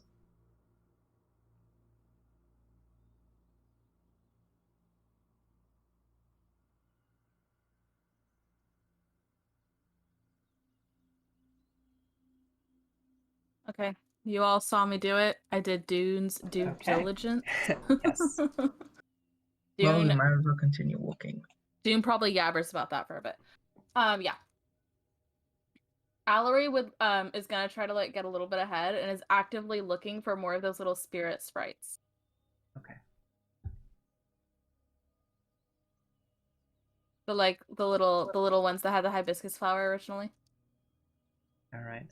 Ella's gonna put one in the side of her ear, and she's kind of, you can see her working with the runes on the side of the armrest, and they just kind of and the magical devices, the foci on the side of each of the wheels, just, and they have this faint magic about them. Like, I'm genuinely curious to see how far I can push this thing. Let Let's, us know if you need to stop it for any Alright, rest for it. let's give it a shot and see how far we can get. Can I stand behind the wheelchair in case the magic that keeps it, floating and stuff, gives out? I'd better learn on my own, but Just in case, so you don't fall back. It's gonna be a mess if you do. I prefer you not, but make a persuasion check. Oh, I got a +5 on that. 20. 30, 20. Alright, I'm not that kind of a person, but if you insist on holding up the rear, I'm pretty sure this thing can handle anything. It should just be a little test of the technology, right? Besides, I have my own safeguards anyway, but if you insist... It's there is no disrespect or me questioning your abilities. It is literally because I saw my own magic get dispelled and, just unwanted risks. Great. Hopefully whatever this hibiscus flower does will keep us steady. Allery, as they're walking, is weaving the hibiscus flower into their ponytail. So it's just a big bloom right at the top of their ponytail. And Hella has it in her ear, and she Nim Mine just... is definitely stuck in my braid. Nim Like, goes in the tits. There's a flower sticking up through the cleavage. yeah. Shit, where the fuck does Trey put it? You He's gonna have long hair. No, he's gonna I do. I have a helmet on. This Trey's just gonna take off the helmet, shove the flower in the helmet, and put it back on. Out of sight, out of mind. It's fine. Oh my god. Alright. The Hella's Or got like, hers in "Oh, her we put hair, the and flower Mine here." start attacking Trey because it's out of sight. Elena just kind of tucks hers into her armor. Also, as we're walking up, is Valindra doing anything? As you're having this discussion, she'd be like, I don't bite if any of you want to stay here and have a conversation. At least not very hard. You're welcome to come with us. We have some extra flowers. No, I'm quite alright, thank you. The self-control that I needed to have to not say something Gabe would say. God. Yeah, I know. I was like, My brain was like, I'd much rather you bite, but Trey wouldn't say that because he just... God. Love that. Can I look out for more of the little spirit boys? I want to find that little spirit boy with his red hibiscus to show that I understood. So as you all start making your way up, the magic of the combat chair specifically does not seem to be affected with the hibiscus flower, as she's making her way up as well. And for all of you with a hibiscus flower, it just begins to part. I want an Eldritch Blast in the air just to make sure. Okay, you Eldritch Blast in the air. It just flies up to the top of the pyramid, but as it gets about 40 or 50 feet up, it just dissipates and fizzles out in the air. Is it because it's "What's in your my magic helmet? around?" Hella says, alright, on second thought, probably a good thing to have a little bit of a safety net. You know what? In that case, thank you kindly. I appreciate you keeping a watch behind, so to speak. You've kept Rhys us alive so being far. very wary and respectful, like more than usual. Troy doesn't give a Like- fuck about this temple. Hello? Alright. Are you still here, little one? So you look around and you can see just kind of towards the top of the steps, a little bit higher. Is it there? It just kind of pops out of the some of the brush and just kind of jumps up and down and waves before it spins around and kind of just poofs into this kind of greenish black sort of sparkly mist. Just Does it drop its little hibiscus flower? nope, that comes with it. Oh, okay. You do see like a hibiscus flower kind of floating before it also kind of does the same thing with dissipating. Oh. Me making friends with the NPCs. This is it's where only the- because of how Essie described it as being small and giggling like a child would have instantly made Allery be like, Yes. Parent mode activate. The child. thorns. Baby? Trey's just like a Baby? child. Ew, kick it. That's I why know. you're in the back. "You're in the back." Oh my god. Rory the flower in your fucking boobs right now. Did nobody notice me just I noticed. I shoving noticed. a I laughed flower very. in my cleavage? I didn't notice. I wasn't looking at the Discord. Essie, am I good to move up the steps? Yes, yeah, the vines have all basically completely parted. Not that far. Oh, okay. Move me as far as I would be able to get. Okay, Alright. cool. As you get about 30 feet up from the base of the pyramid, the vines still moving. You notice that you're at the second level now. You can see that the pyramid is in fact tiered. And as you reach the second level, about 30 feet up from the ground, Why is Allery in the lead? I must have Dune right beside me. the stone right is beside him. crumbling. The stone is well, actually, I forgot to read the black text. So Oh, okay, I good, will. good. I'll go back to that for a second. A massive brick and stone Kind of ziggurat. itches. A massive brick and stone ziggurat rises from the jungle.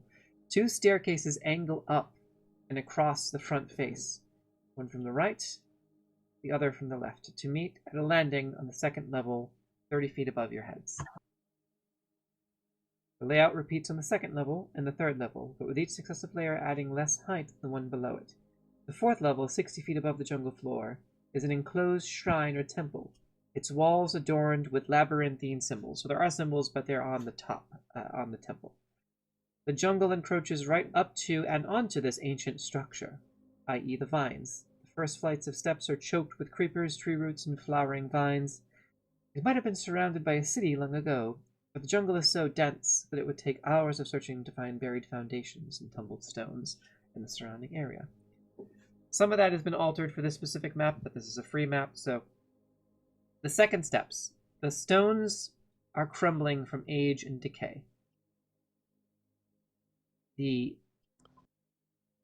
After the first few steps, you notice that the stone begins to crumble into gravel beneath your feet, stopping you from making any more progress further up, as, again, the stone turns to gravel as you step. I'm gonna have Dune Man, I hate Do- puzzles. an eye for detail. So spot a hidden creature or object, or to make an intelligence check to uncover or decipher clues. So I would like him to be able to try to investigate to see if there's any clue as to what is supposed to be happening here. Okay. So make either a perception check or an investigation check, your choice. Holy shit! Dune has a +10 to investigation. What? What the fuck are any of us doing investigating things? Well, I really haven't been investigating anything, so... I rolled a natural 1. I get Oh. back to a natural 1. Lovely. Fine. A natural 1, though, that's still an 11, which is I know. insane. As you're That's a taking dude, the by the way. as you're taking the time to to look around and look for anything, nothing seems to catch your eye other than the second level being gravel. So let's see if I can get if there's a gray one. So A gray one? a gray box. Is So it climbable? Oh. gravel. You can try. Before you try, Allery's gonna turn back to, after seeing Dune investigate and not really come up with anything, Allery's gonna look back to Rhys and say, "Hey, Rhys, do you sense anything happening here? Is this just real old? Or is there something more going on here?" Do I get a sense of anything like that? From your magic awareness? Yeah. No. From just, me, mildly tripping. Just from just what you've already felt. No, it's just, I think it's just super old, but I mean, it might be magical in nature as well. I can't really get much. It's very muddy, if that makes any sense. Mm, Ooh, thank you for the follow, Lacienda. I, as Nim, would like to take out the pendant of Joaquin that I have and just kind of toss it into the gravel area. Okay. Just gonna To bring see up what stream happens. elements in the background real quick. See if What I did can that do bring it up. again? Pendant of Joaquin? Oh, I don't know. I'm just throwing something to see if something happens when something's I unsettled. have unseen servants. Yeah, but See- magic doesn't work.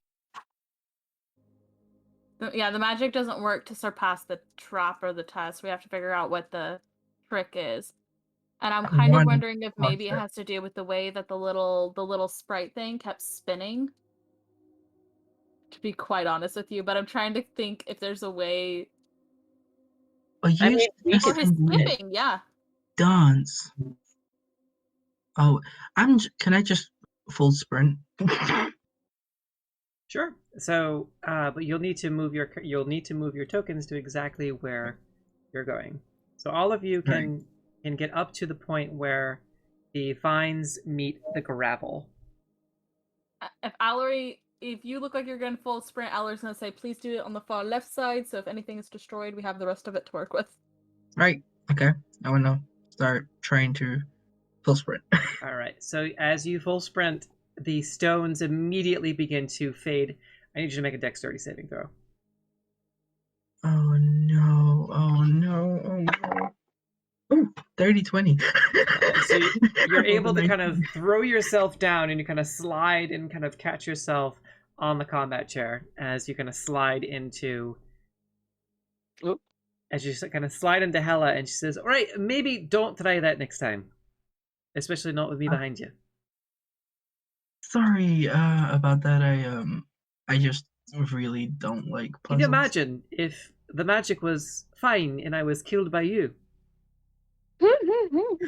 That would be quite hilarious. But I don't think that's the right word. But and as you kind of reset after throwing yourself down onto the ground, I'm gonna move this up a little bit, and hopefully this works.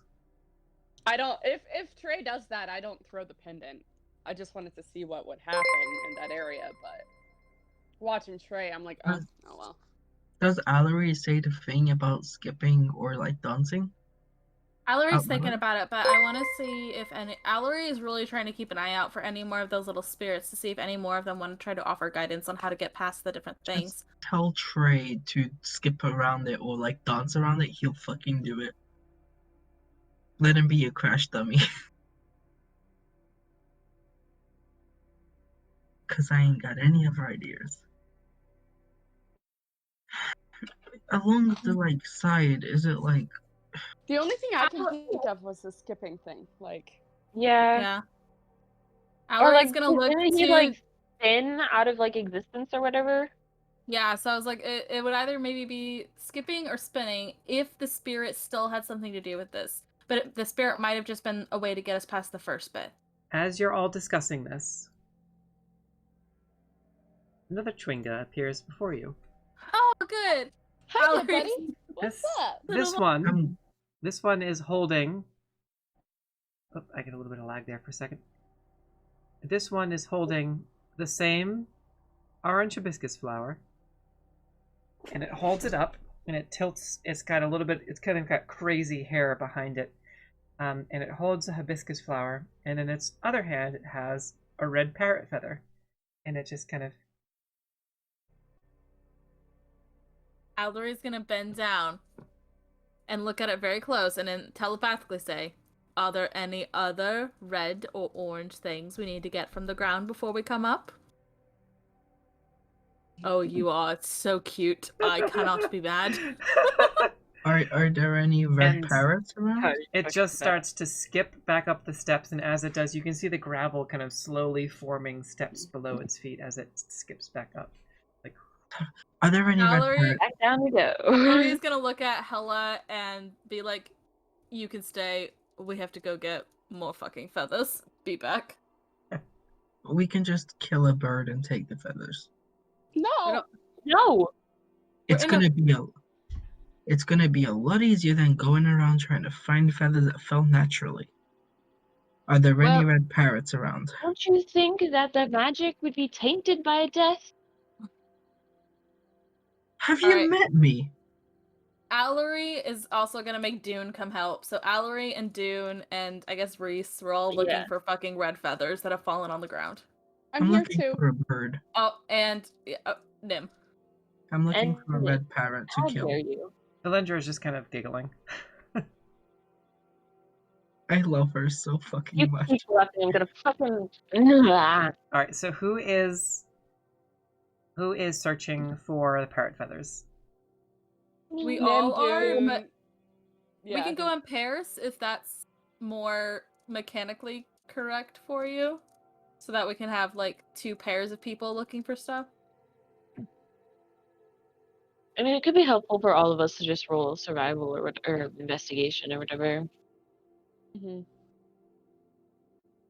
I still think killing a bird would be easier. I don't think that the red parrot like these things would be a thing unless they were findable or forgeable throughout Okay. the area. So whoever is making a survival check, if you're traveling in pairs, who is so it's going to be Dune and Allery and Elena and Nim. Oh, I thought What? Rhys was. Oh, Rhys? Rhys, are you I'm going? Yeah, Okay, Rhys, I come. said I was Rhys, come. going. okay. I just Move your- I move saw your your token. token still on the steps, so I wasn't sure. Come to me. I come haven't. to I me. haven't moved it. Okay. Right here. Right here. All right, Trey's just awkwardly standing next to Hella. all right. Okay.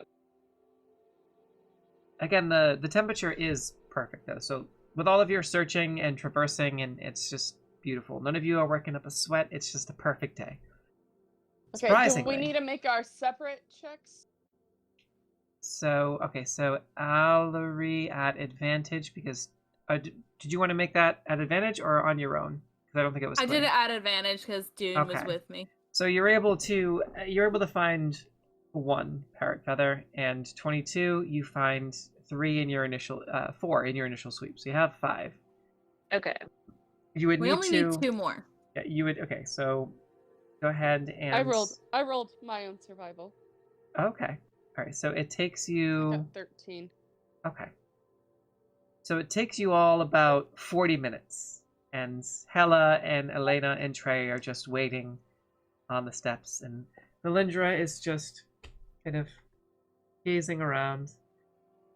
and- Allery, if they get near Cylindra, is gonna have a moment where she's like, "You should have seen us with a stupid fucking crocodile temple."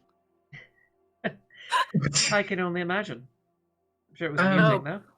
If you hear about a crocodile man tale, I want you to slit the throat of whoever tells you it. Just Note it. I'd be happy to. Oh yeah, how did And- Allery go and from then- hating then- her to giving life advice? Nice. oh, Allery doesn't hate her. He's just suspicious, but it doesn't stop him from being cordial. So And it then takes. That's generally annoyed by her.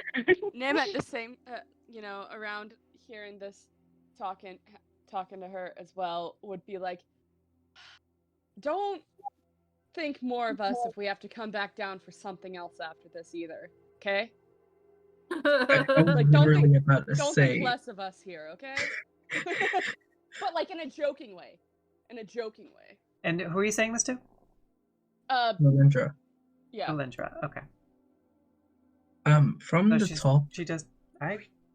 No, this is most amusing. from We're on a like scavenger hunt, okay? So it takes about I'm just 45 or fucking 50. like, oh, this bitch. Takes about 45 or 50 minutes, but you are able to, after some kind of awkward conversations and a long time waiting, walking around the base of the Ziggurat, searching in the trees and rummaging through some of the greenery and shrubbery and in the leaves and on the jungle floor. After about 50 minutes, you are able to find enough parrot feathers for all of you. You're able to find 7. Valerie, 7 before total. they head back up, is going to look at the base of the steps and look up. I am looking for anything that has any sort of floral or bird decal on the ziggurat itself. Oh, okay. All right. Make another perception check. Speed Ooh. roll. Along the same Jesus. vein, can I look around, like, while I'm looking for the feathers, like, look around to see if there's anything else that looks like it's colorful or, like, Make a nature check. like have a similar vibe as Sure. the... That's kind of what I was going for, to see if the temple itself had something. Yeah.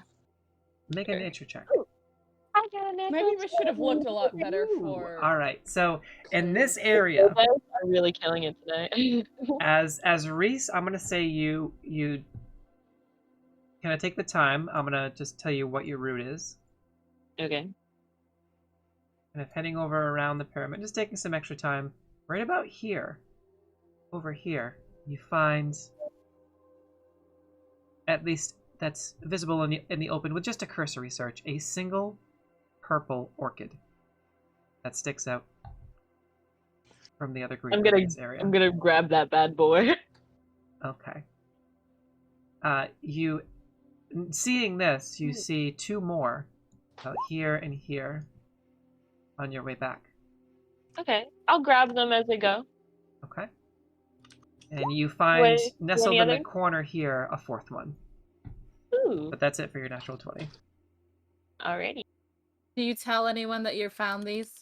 And the I give them to the other search people. So I give one to Dune, Allery, and Nim. All right. So How many did you Valerie's find? going to stop and be 4. like, should we try to find another 3 just in case? We might as well. Yeah, I don't know if they'll do anything, but they look like they are similar. I would have told I already did. I already told Oh. everyone it was really hard to understand. At seeing this, can I just step down and try my best to, like, how big is a temple, like, lengthwise? let's see.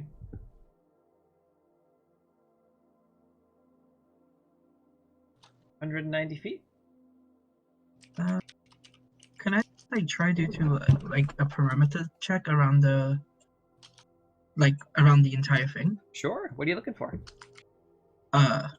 Footprints big enough for a giant, or any kind of distress. Make a survival check. Oh, survival! Holy shit! While... Yeah, did you guys want to look for purple orchid? Yes. I guess so, yeah. I rolled a 17 on survival. Okay. So making your way around the pyramid, takes you about, maybe to walk around most of the pyramid, about half an hour. Mhm. 20 minutes. 20 minutes to a half an hour to thoroughly walk and look. You're able to find an interesting purple orchid along the way. Rory, you also find one, and Emma, you find 2 purple orchids. Cool. But no footprints. That's enough for everybody now, right? Not in the immediate vicinity of the Ziggurat.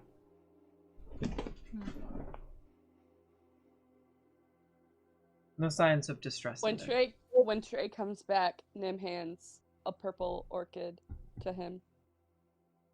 Rhys, do you As want well to? as giving him feather. I'm sure we've dispersed. I don't know if that we dispersed the feathers yet. But... No, we haven't gone back up. Rhys and Allery were both like, we are not doing this again.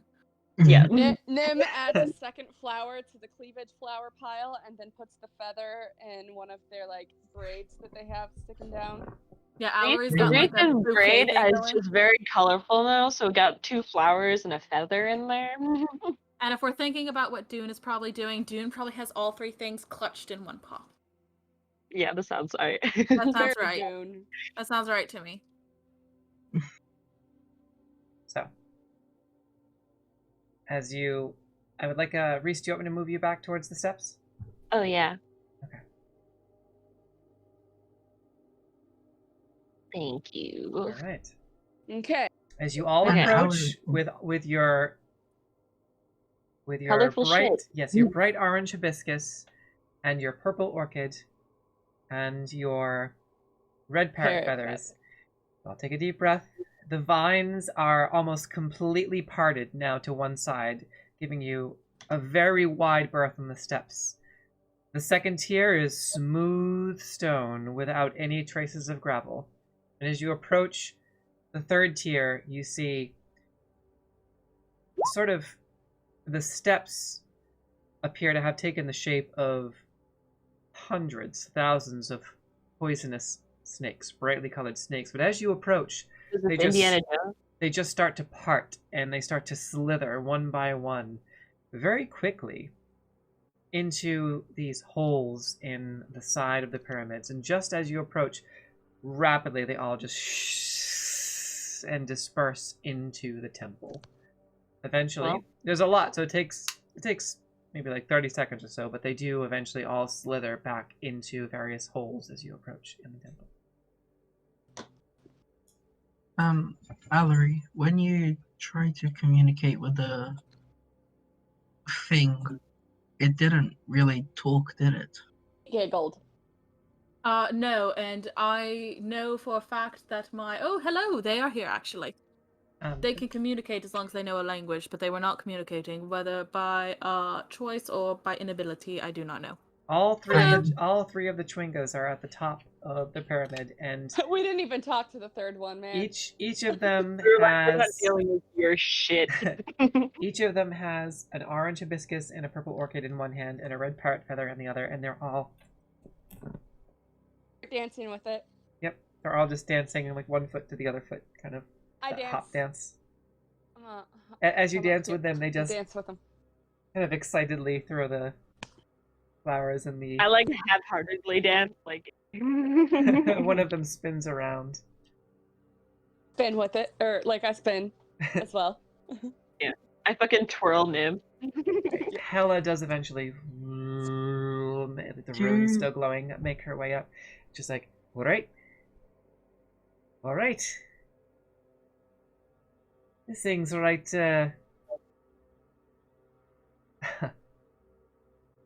all right.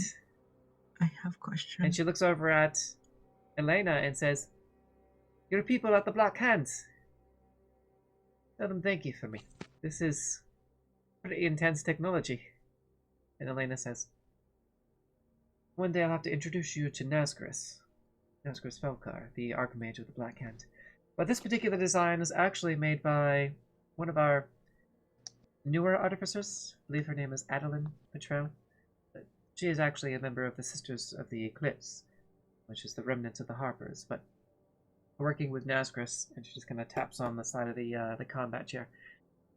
"I give them all the credit in the world. They're some of the most brilliant minds, and I'll let them know that it's working very well, especially in difficult terrain such as this." I have a question. Yes. With minor illusion, I know I can create like small objects. Could I like create like a small figure of a person that I know? I want all of you to make perception checks while you're at the top of the stairs, by the way, Oh. and yes, you can. With Okay. minor illusion, it would be an obvious hologram Yeah. with minor illusion. And that one. Did you say perception? Perception. That one. Yep. Perception. I don't Everybody see roll nothing. perception. Allery was the 17, Dune is the 13. All right.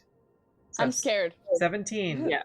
That one. You start to hear, Allery, you hear just like the faintest bit of whispering coming from inside of the temple itself. Allery has a moment after hearing the whispering. It's like, is that... It looks up into the sky. It's like, is that you? Is that... Oh no, it's coming from there. Coming from inside of the Ziggurat. Do you point it out?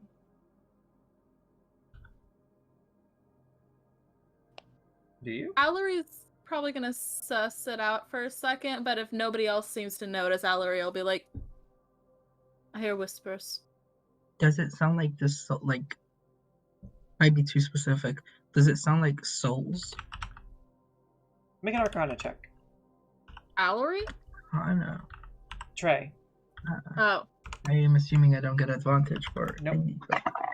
Oh, no. Roll the free. No idea.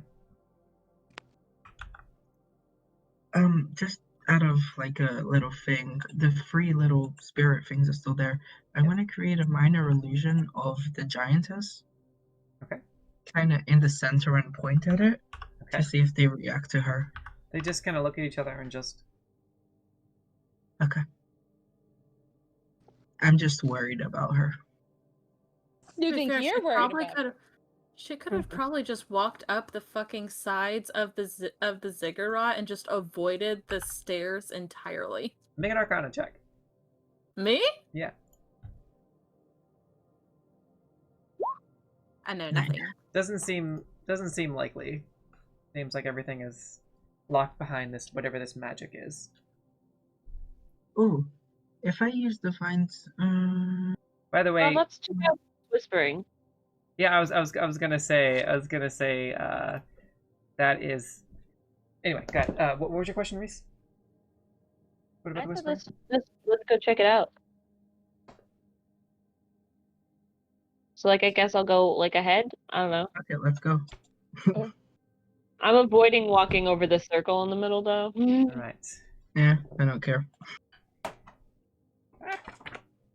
I closed my book and then I realized I needed it.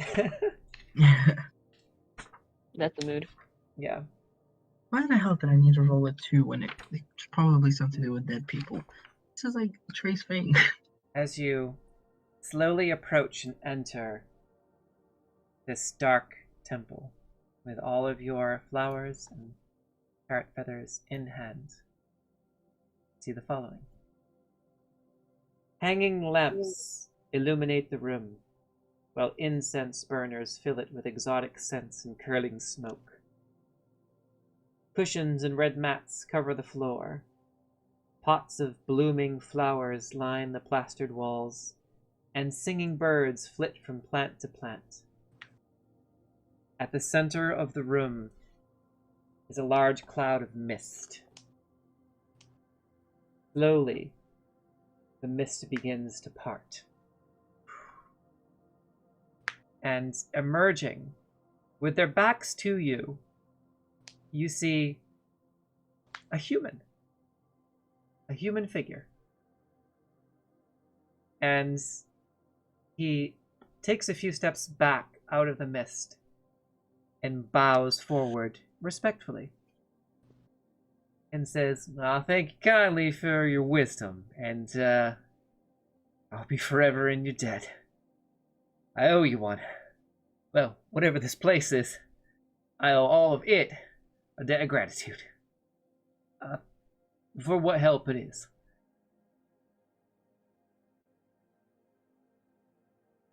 Turns around. Oh, howdy. Is this just some random dude? How y'all doing? And kind of emerging from the mist shortly thereafter, a lizard folk. It's our guy! It's our guy! It's our guy? And this lizard folk just, interesting. And the human up front says, so howdy, adventurers. I'm Artist Climber. Mind telling me a little bit about yourselves? See, you two had to deal with this kind of runaround and all these feather traps and whatnot. Bit of a pain in the ass, huh? Anyway, nice to meet another group of adventurers here, if you don't mind me. We're just about leaving, and good luck with Sergeant M'bala. Just be respectful and you'll be good to go. Excuse us. And they immediately start walking. And as they I wanna do, block the door. Elena draws the blade, and it just... the Yeah. flame ignites on the end of it. And he stops and he Sorry. says, well, now, if this is how it's going to be, that's not a very kind way to introduce yourself to strangers. And you can see the ring on his finger start to glow. And this kind of ice begins to shoot out from the ring and starts to surround him in this frost aura. And Elena's fire just glows brighter. And Hela just says, oh, shit. And that's where we're going to leave it for the week. Fuck, dude. Can I just please Nope. say, because I know for a fact I'm gonna forget, I want to Hunter's Mark him. Write Okay? it down in your notes. All Write it right. down in all your notes. Write We're it in not your gonna- notes. We're not letting another fucker get away from us. We're not doing this I again. was literally about to say that Trey does that thing, you know when like the soldiers at the door block the door with the blade? Yeah, Trey was gonna do that with his axe, but Elena got that quick and I was like, okay. Okay, Elena. Our zombie friend. You're welcome to have that one. She needs it for her ego. She needs it I for her wonder if she ego. registers as undead. No. No, I she think someone still checked. registers. Yeah, she Right. still registers as a celestial. Because asthma. Not undead. From what I remember. No, she's Her living soul dead. was put back. Her soul was literally put back inside of her. This is But that is awesome. I am so excited. I want my gift. cool. I want my little gift. I love her. You Lindra. say that as if your little gift isn't going to be the decapitated head of a red wizard person or something real. horrific. Please Like- let it be like a talisman or something that I can use to fuck This- shit up. This woman annoys Rhys. Oh my. Oh, this is jealous. Generally annoyed by this. Which one? Just like her laughing at us Rhys? as we're Yeah, trying to oh, figure out yeah. this puzzle. Yeah. Like, you could help. Fuck you. You know? Yeah. Guys, I'm so excited to use this new spell. What you Which spoke. The summon shadow spawn. I get to- Ooh. What's it do? I'll put it in the chat. It's very cool. I actually have to have it She open put on it in D&D earlier. Beyond so that I can look at the thing, but I'm so excited. Well, When you I- cast the spell, choose an emotion, fury, despair, or fear. Yeah.